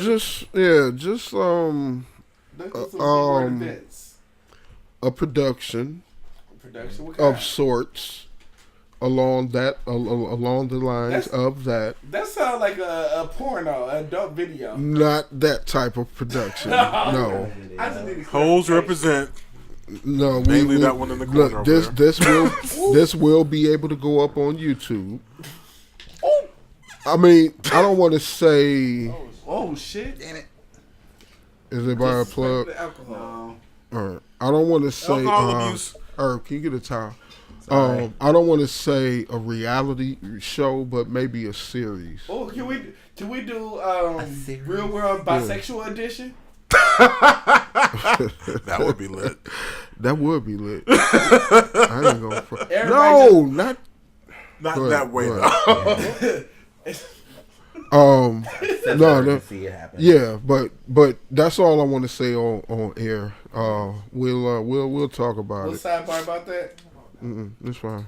But no, definitely like in regards to L Word, I mean, it's definitely nice. I've seen a couple episodes, and I'm definitely in the last couple of years. You about Carrie Bradshaw and her 3 friends? That's not the L Word. I don't know who was in this, so don't look at me. I've never seen it, so I'm. That was Sex in the City. I was talking. That's why I said I watched one episode and it was like watching Rescue Diaries, and I'm aging myself saying that. Once again. Anyway, bigs up to the L Word. Definitely check it out when it comes back on later on this year. So definitely be a nice look. And that is it for LGBT news. The next thing we got going on is tech shit. Cool things going on in the tech world. First thing is with Microsoft.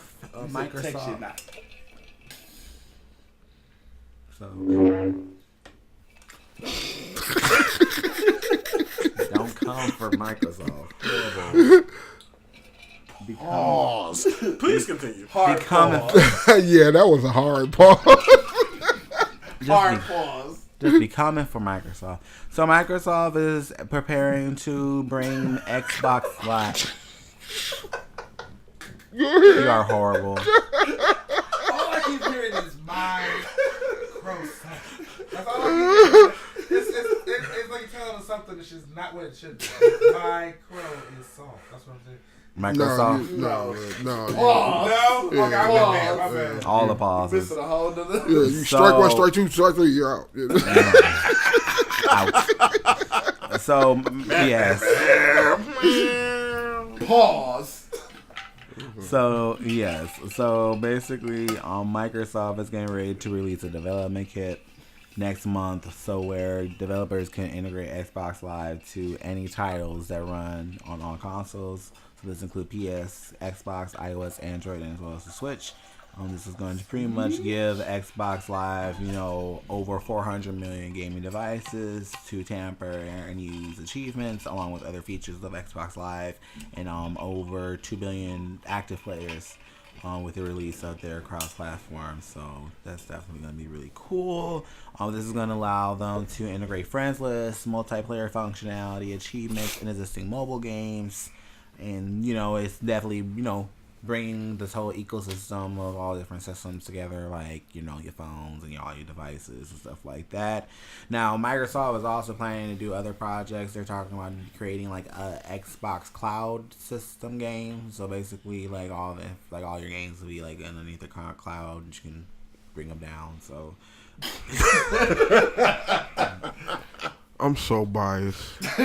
I'm with you. I heard Microsoft, Xbox, blah blah blah blah. Making it rain on your head. I don't believe in Microsoft and Xbox. I don't. You use Microsoft for your computers, ain't you? They stay in your lane. You can't. No, I'm on Linux. Just like I fuck with what, yesterday. Just like I fuck with Apple. I've done Linux before. I fuck with Apple computers. I love their computers, but stay in your lane. Like if you can't. My thing with Xbox and Microsoft and whatever and that whole franchise. They don't have the lineup of games to back the system. And that's the thing. That's their biggest crutch. Like, and that's for a true gamer. Like, the reason why. They would need to buy Nintendo. Say what? They would have to buy Nintendo. But Nintendo can back. No, up the just games. make some games. Yeah. Make some quality games. You've been in the business long enough. That shit was acceptable when the first Xbox came out. Maybe but the you know what? 360. I think that's what the problem is because they don't have really like most games are on PC. Microsoft is Windows. Windows is the most prevalent OS out there. Damn, I just thought about that. They should be killing it. Like, why am I bothered with putting stuff on the Xbox, especially when that shit like always conks out on you after a while and gives you the ring of death and there's no preparation H for it. And so, why am I going to keep doing that shit? Preparation H. So, I'm just saying. Yikes. But, no, and I understand. And that's understandable, especially... Like with Microsoft, like that's one crutch. They always have most of their titles on PC and then Xbox, and it's not like a true Xbox title where you can be like, oh, we can build this upon further games. So that's something like they've acknowledged but haven't really tackled. I know Crackdown 3 that's coming out in the next couple of weeks. I know a lot of people got a preview of that, and that got panned very badly. So I mean, it is previews. We don't know what happened to it actually comes out and get a full rundown, but for the fact it's already getting panned already with previews, it's not a good look. And then you got Gears 5 coming out, and then another new property I think they're trying to get developed. So like I said, they have everything else right, but they need to just have a library together, and then they'll be fine. They just don't have it. Let's rewind on my point. Is the issue is that they're competing with each other. Who? They're competing with themselves. Who? Like Microsoft and Xbox. They're the same fucking entity. Xbox is Microsoft. It's like I said, the same fucking entity. Like PC gaming is the biggest gaming arena there is. Like they have an so why are you worried? Like why are you worried about making a console when you already own the fucking gaming world as it is? Honestly, basically, they should take the games that's on PC and just put them on Xbox. They shouldn't even put them on Xbox. Don't even worry about doing Xbox. Worry about making a better infrastructure for your fucking computer systems. See, they've already stepped into that realm, so they're not just going to throw the whole system. You should start marketing your computers as a gaming platform for everybody, that you are all inclusive, that you have all these things, the graphics are better, which they are. They just made a whole. Fuck Xbox. You created your own middleman. Everybody don't have ignorant. Everybody don't have $800, $700, $900, $2,000 to put on a game. But that's PC. the thing. A computer is like become a fucking necessity. So why am I worried about creating the whole nother infrastructure? Because another $400. I'm telling you why. Because PC games can look awesome and this, that, and the other, but that's if you put the money in to get the graphics card, the processor. Again, that's another service that they could be offering to more financial gain than what they are just creating a middleman by making the damn console. Look at the Apple process. Everybody don't. Hey, your computer's broke. Come to the Apple store. But at the same time, everybody don't like playing games on PC, and for the people they want that. They want some of that money. There's a way to make that convenient for them in increments where you make way more profit. But the thing also is... But what about the people... What about the console people? You don't need a console. That's the thing. Everybody has a computer. I mean... Everybody needs a computer these days. Even though I hate Xbox, they doing well enough to be still in business this long. You have pretty much an inbred monopoly, and you're not capitalizing on it. Instead, you're making a middleman for yourself. I don't know if they're not capitalizing. Because you have to think, if they did that... They would need to hire more. They would have to hire a hell of a lot more people that knows computers to make these computers, and then a hell of a lot more people because they'll offer. Not really, because it's become such a static market that it's become cookie cutter. Have you noticed how quickly the advancement of computers has gone year to year? It's like that. It's like that. There is nothing. There is no time. There is no 6 years PS4, PlayStation that you have to wait for this advancement. It's instantaneous, daily, weekly. This shit is advanced. They came out with a new PlayStation this week. They don't have to worry about an Xbox. Let me put you. And they're constantly making games for this shit. Let me put you in a different perspective. You're a drug dealer. You're a very successful drug dealer. Mm-hmm. You own this whole side of town. You running it. Mm-hmm. You want more. Mm-hmm. You feel like you need to expand. You see another market that you can tap into that you haven't tapped into yet. That's wide open. That's this, that, and the other. That so you decide to tap into that market. What's the issue with that? The fact is that market doesn't need to exist for you. You already own not? You already own that market. Why not? They already own that market. Why not expand? That's the problem. They can expand easily. They have. Whereas, no, you're not listening to me. Whereas PlayStation has to wait these 6 years to come up with something better to compete with the fucking gaming, the PC gamers. They already have the infrastructure in place. All they have to do is say, hey, buy this graphic cards and you can play this fucking game right here. Buy this joystick and you can play this fucking game right here.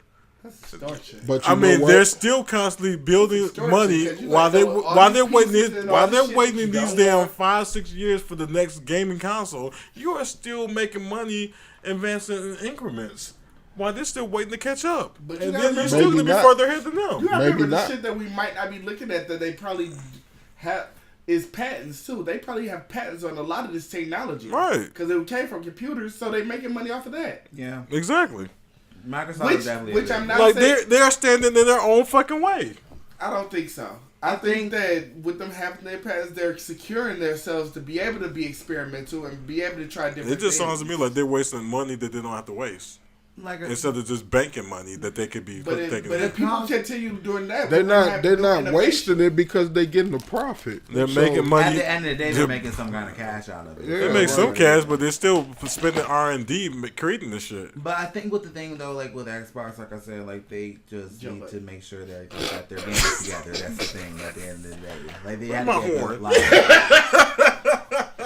But wrapping that up though, hopefully Xbox, this helps out, with more people getting more used to the system for Xbox Live. So this is a good little step in. Next thing we can go on with tech shit is with Periscope, which is Twitter's live action service. You said Toyota. Twitter and Periscope. Damn, I need the Periscope noise. So basically, the people still use Periscope because now it's with Twitter. Actually, so like now, when you go live on Twitter, it's via Periscope. So yeah, all these things are becoming People go live on Twitter. Yes. Oh shit! Let me go see if some of my followers go live.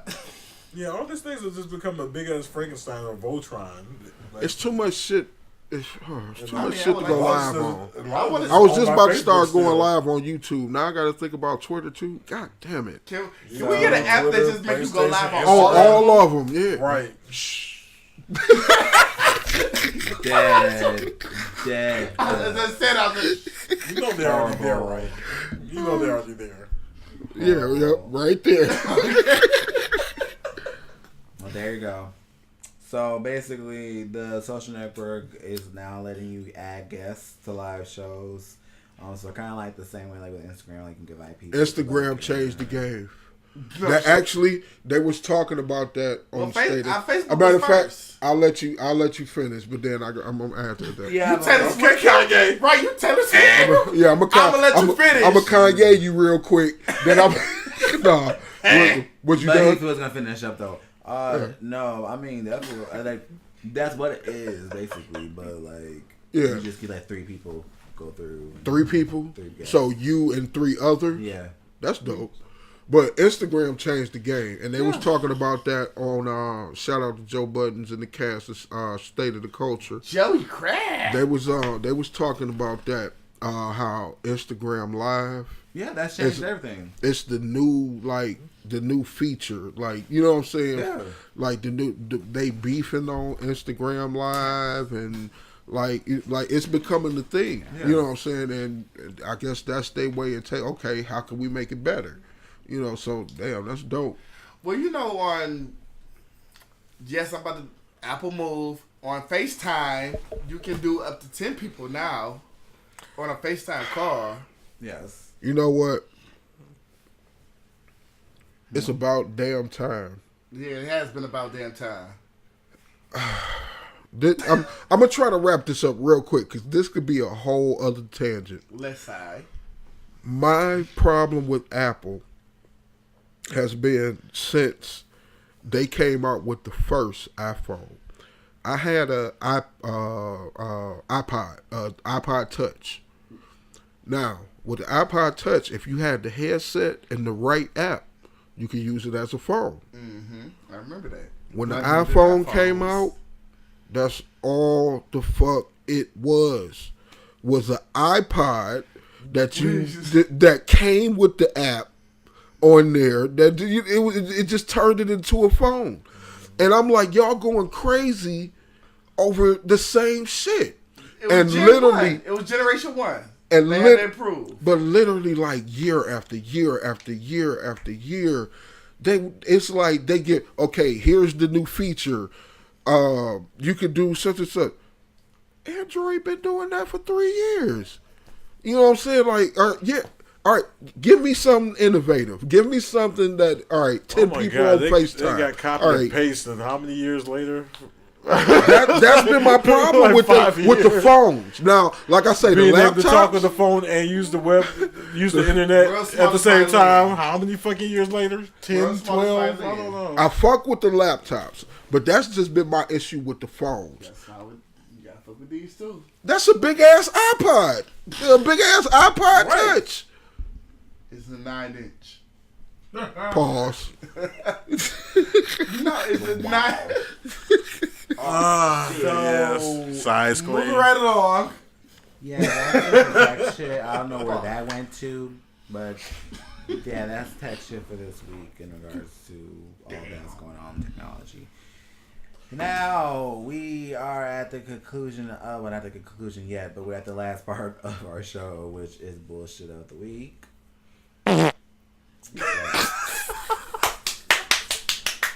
Thank you much. So, this week on Bullshit of the Week, we got a lot to talk about. That sounded wet. I'm sorry. Dead. So moist. You gotta check your drawers after that. Ooh. Okay. That was the bullshit of the week. Thank you very much. I'm sorry, I sharded. You need to check on That was the that. bullshit of the week. You need to check on that. If that's the case. Oh, that sounded so wet. I'm sorry. Yo, that is nasty. Oh. Go ahead. I'm sorry. Check Go after, ahead. like you don't even know for real. You know what I'm saying? They be rolling the dice. You know what I'm saying? Yikes. All you know is, Put some hot sauce on my burrito, baby. Oh no. no. Robert, get the hell out of here. Okay. Oh shit. All right, go ahead. Literally. Before that. So, first off, we're going to talk about 21 Savage and his recent arrest and possible deportation. Definitely some bullshit. And the 21 Savage situation that's been going on Twitter and with this. So, we're going to start out with the first meat of the story, basically. This happened, you know, around Super Bowl weekend, but a lot of people didn't start really finding this out really towards the beginning of this week. Shocked the shit out of me. Yeah, so 21 Savage, he was basically arrested by ICE, which is the Immigration and Customs Enforcement. Nope. For you ignorant motherfuckers, not ISIS. Yeah. ISIS is in the Middle East somewhere. Right. So Ice. they found out basically that he has been living here basically on an expired visa. He is actually originally from the United Kingdom, and his family came to the country, and basically he is basically a story of many different children that comes into this country from parents from other countries that come out here. Is this the Ice Kelly Rowland was talking about in her song? No. Stop it. Pause. No.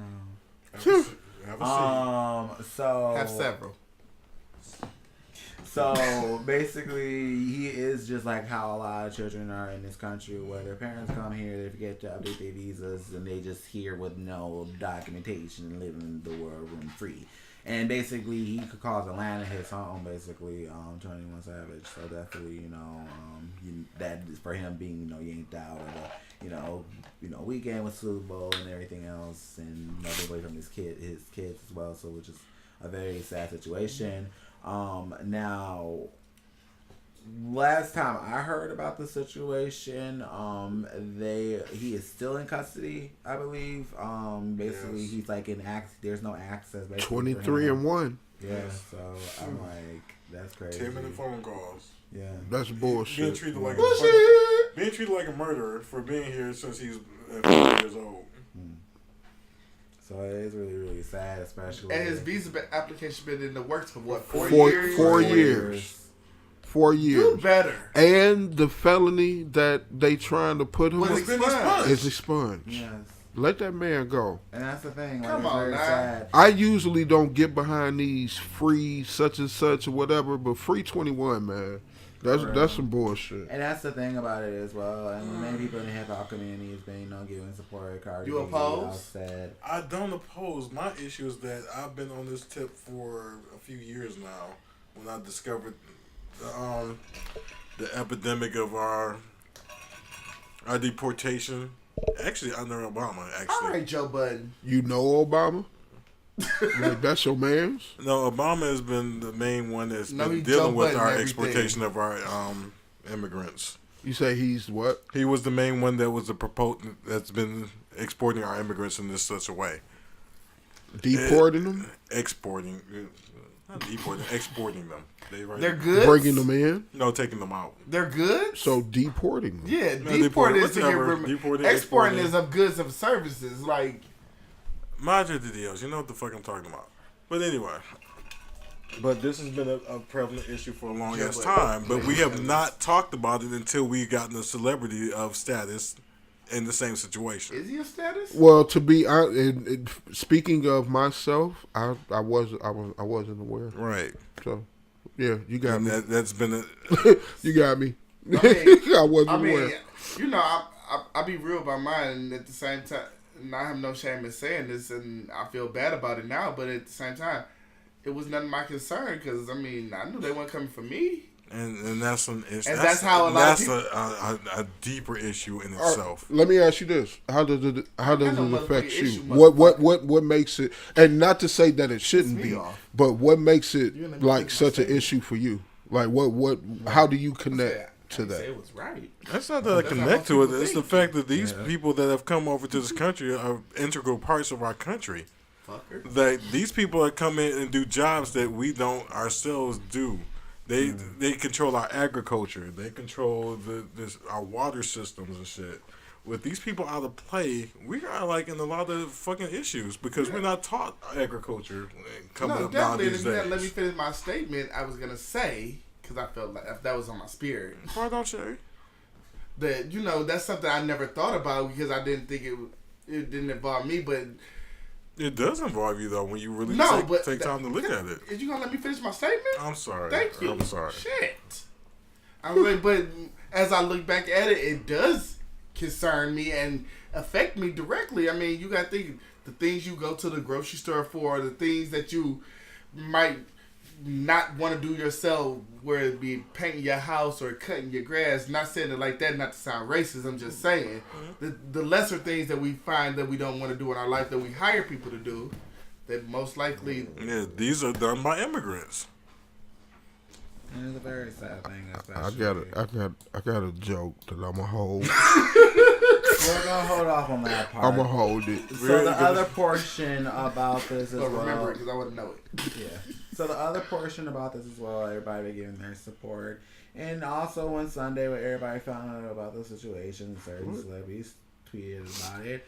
One in particular, Demi Lovato, had tweeted about the whole situation over on Sunday in regards to a lot of the memes that a lot of people were talking about when 21 Savage in regards to him just deportation.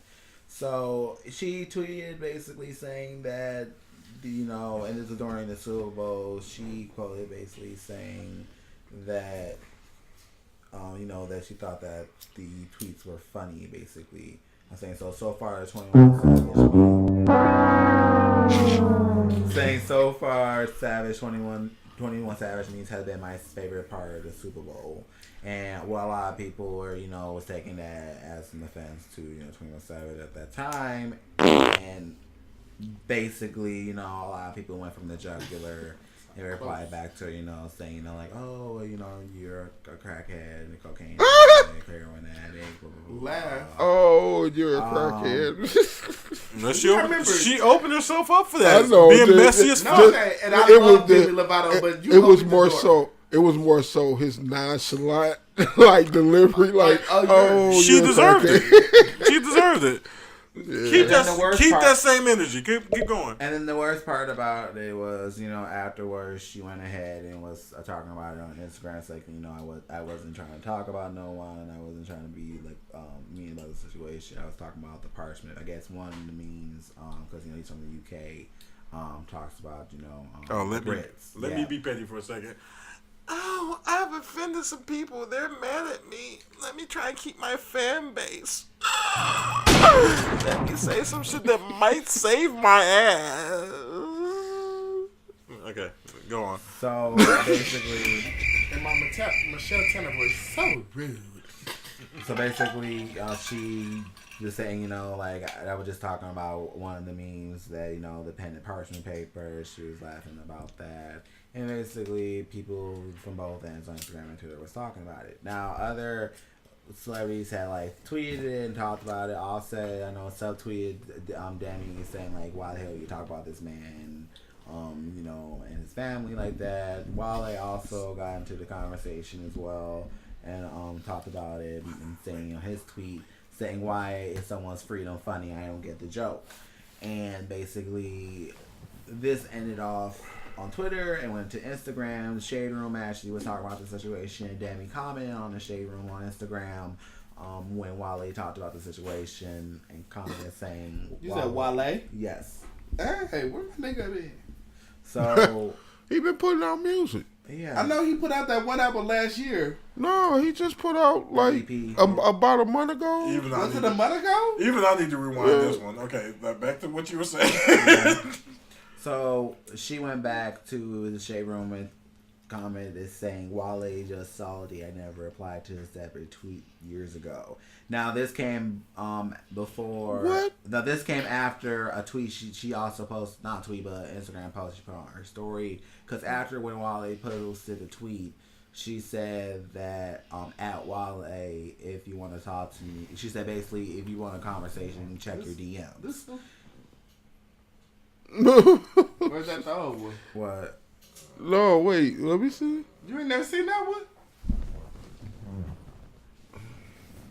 That mixtape? Or EP? Oh my god, y'all are like being two fucking tampons. Y'all are interrupting the flow. Damn, not the flow. Damn. Damn. Oh, you woke today? You woke? Well, Okay. apparently, since you heard me, reacting the right way. I thought What you was were talking to saying? yourself. Oh. So yeah, this coming for an Instagram. It might post. be one after this one. It might be. It might be that one or one That after. one cold as fuck. So basically, when she said that on Instagram post saying like y'all like Wale, if you want to talk, check your DMs. That's why she said on the Instagram post saying like, oh, he's just salty. I didn't talk to you. He said you nothing.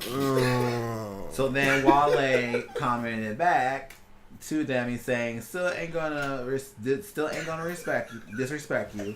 Still praying for you, Demi. Glad you seen my old tweets. Hopefully you see the ones providing comfort and prayer when you were down. I don't kick people when they down. Go Queen. And that's what he has said. Hold on. Damn. Hold on. Damn. Check into the board. You said go Queen? Shit. I gotta give Wale a standing ovation. Wow. Now, I will say for this. the way he handled I will that. say this on both ends. Because, like, I'm the same thing with you, Rich. Demi is my girl. I've been rocking with Demi since Camp Rock. However, she's been someone who's played the victim so many times. And No shit.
Nothing. Oh, there you go.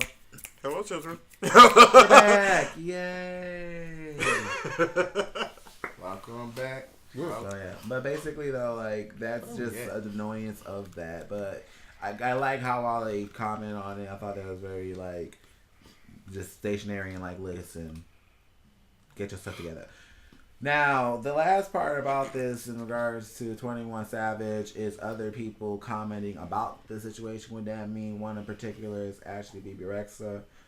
She actually was slamming a lot of critics more on the end why everybody was talking about Demi in the comments, calling her a heroin addict and crackhead. But basically, she had talked about it, saying that, you know, all this stuff going on. So she has said on her end on Monday, saying to all the people who was talking shit about Demi, you fucking disgusting. Talk about someone that is 6 months sober, about her personal issues with drug and mental health over a tweet is low. Basically, she was saying, my girl got problems. She know her problems, but she can still comment.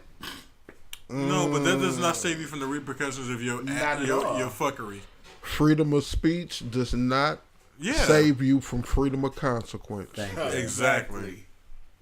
So that is it with that. Hopefully, 21 Savage, you do get released. Definitely. Free 21. Definitely. So definitely, you guys get that together. And hopefully, this is just a learning lesson for Demi. She did disable her Twitter account, so she's only on Instagram right now. So I think really, I hope she just take this time to really, like, just, you know, think basically, about this. she can be seen but not heard.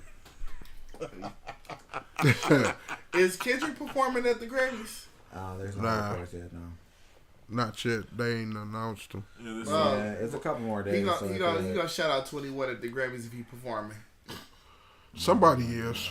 Somebody better. Especially if him and Post win. Yeah, somebody definitely homie, gonna say. They did Rockstar together. Yeah. So next we got going on bullshit of the week is a Georgia man who basically sold some Super Bowl tickets to friends, colleagues, and family members, and basically ghosted before giving it to them. Here's my thing. How did you do the scam to where you banked $750,000? Cash App. So a little background regarding this here. So this has happened in Gwinnett County, Georgia. This is the man of Ketan Shah. He basically has sold Super Bowl tickets over to many colleagues, friends, and family members, but never delivered to them. He was reported missing in early January, and now authorities are looking for him. Now, he basically took off with $20,000. That's one of the people accusing us. Was this 20? $20,000 was one of the tickets prices. One person of the name of Ellen Terhart basically accused Shaw, saying that he took put her name out there, put in $20K and never gave him that. Super Bowl tickets that they promised. And then a couple other people has made like $5,000 payments, because apparently it was like they could do installments. So they started making $5,000 payments for $20,000 for the tickets. So basically, this was like within the same time frames, like December, January. Basically, they were trying to buy these tickets, so they're getting these tickets late. And then his mother also lost money off of it. She lost about $36,000 as well.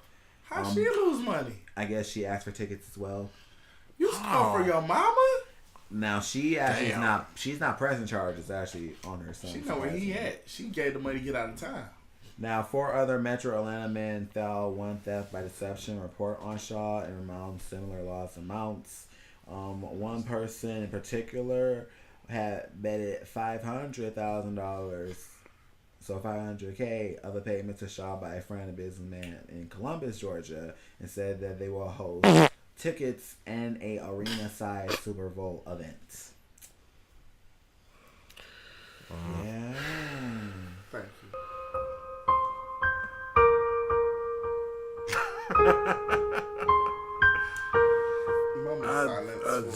My question is, what was the silence for that man when they fired why him? so much money? Like Why football so tickets? serious? Football tickets, baby. I'm just wondering how They were Super Bowl tickets. Yeah, they were Super Bowl tickets. Oh, okay. Okay. You had to cringe a little bit, but okay, I get it. But the whole thing about it is, that slow, sad singing, flower bringing music that he just played was for when they find that man, they gonna kill him. Basically, like even in fact, the man here, you know, the one that got like the $500K, and like the fact he wanted us arena size Super Bowl event tickets. That's insane. Let alone you just put in installments for like Super Bowl tickets. And I get it. The Super Bowl is a big thing. Like people are gonna buy those tickets, but it's like especially these are people like close to you. I would get random people. You know, but we tend to hurt the people. You know, the shade is about it is that WrestleMania ranks higher than the Super Bowl now. Catch that shade. Come on now. But NASCAR, the NASCAR Indy 500 ranks above them all. So people love their NASCAR. Really? Yeah, yes. It's NASCAR, it's WrestleMania, the Super Bowl. People pay that much money to watch cars drive in a circle. Yes. Jesus Christ. What is it? NASCAR, WrestleMania, Super Bowl, World Series, the NBA Finals. No, it's before the World Series. It's the Stanley Cup World Series, NBA Finals. That's not surprising. So, Mr. Shaw, horses are a great distraction. Sir, I hope that you have a good like bunker somewhere available, because when they gonna find you, they gonna get you. Your ass is grass. Very. So. Yeah. So, what was that? That's a new one. What are we talking? Yeah, but so basically that's lovely, but yeah, you're gonna get caught. So last thing I got going on with Bullshit of the Week is for a lot of our, well, honestly, a lot of our Chicken Nugget fans, those who love Tyson, which is the VIP. Well, there's a lot more than that, but basically Tyson is calling a major recall on their chicken nuggets. USA Today has reported this, that approximately 36,000 pounds of chicken nuggets are being recalled due to having rubber. To be more specific, these are the panko chicken nuggets. Now, for the panko breaded chicken nuggets. The panko got rubber in it? No. Rubber, like. But I thought chicken nuggets always had rubber in them. And it bounced back. Yes. I felt like chicken nuggets always had rubber in them. They taste like rubber. I thought them chicken nuggets was a little chewy. Like bubble gum. So, to keep in mind, these are the panko breaded crumb ones that are produced on November 26th of 2018. They will have a best if used by date of 2016-2019. 2016? November 26, 2019. Oh. So the USDA had classified this as a class 1 offense, and basically said it is a high health risk. So definitely, if you have these bags, do not open them. So Bullshit of the Week. You gonna die if you open them? Is a health risk. If you eat that shit. Oh, if you eat them, you said don't open them. Like, if you eat that shit, it's gonna be a lot of toss them out, do something with them. But just don't eat those panko breaded chicken nuggets. I had some last night. They was pretty decent. They was a little tough. I'm talking shit. How long it take rubber to digest? Long time. 29 years. Oh, shit. What did I say? Damn, I knew it was long, but damn, that long? Shit. Ooh, that's life cycles, baby. That's a year older than what I am. Shit with a Y. I mean, you're younger than what I am. Okay. But really, though, like, people don't, like, Tyson, I know, has been in my life forever. So the fact that these are... They had the dinosaur chicken nuggets? Okay. You know what? Nah, fuck that. I fuck with Banquet. Oh, the Banquet ones are good, too. Yeah. Banquet is like Project of Chicken Nuggets. Hey, you know how we grew up. Yeah. But... What's the other one? With the good chicken nuggets, the expensive ones? Ooh. Yeah, it was the Tyson. Yeah, Tyson was expensive. Yeah. But then the local grocery store started carrying the chicken rings. Oh, yes. With the clear bag. Yeah. Clear bag. $19.99. You said how much? Oh, yeah. Con Air, $19.99. No, they $10 now. Yeah. Oh, for real? Yeah, the big clear bags is only $10. Oh, shit. Go get a bag of wings and chicken rings. Hell yeah. So, I think the tenders are like $14.99. Come through. It must be made with rib meat. That always confused me. What the fuck is real meat? Like the fuck? What is this? But don't definitely. I mean, my best live. That will, however, won't be your best live if it's rubbed in your system.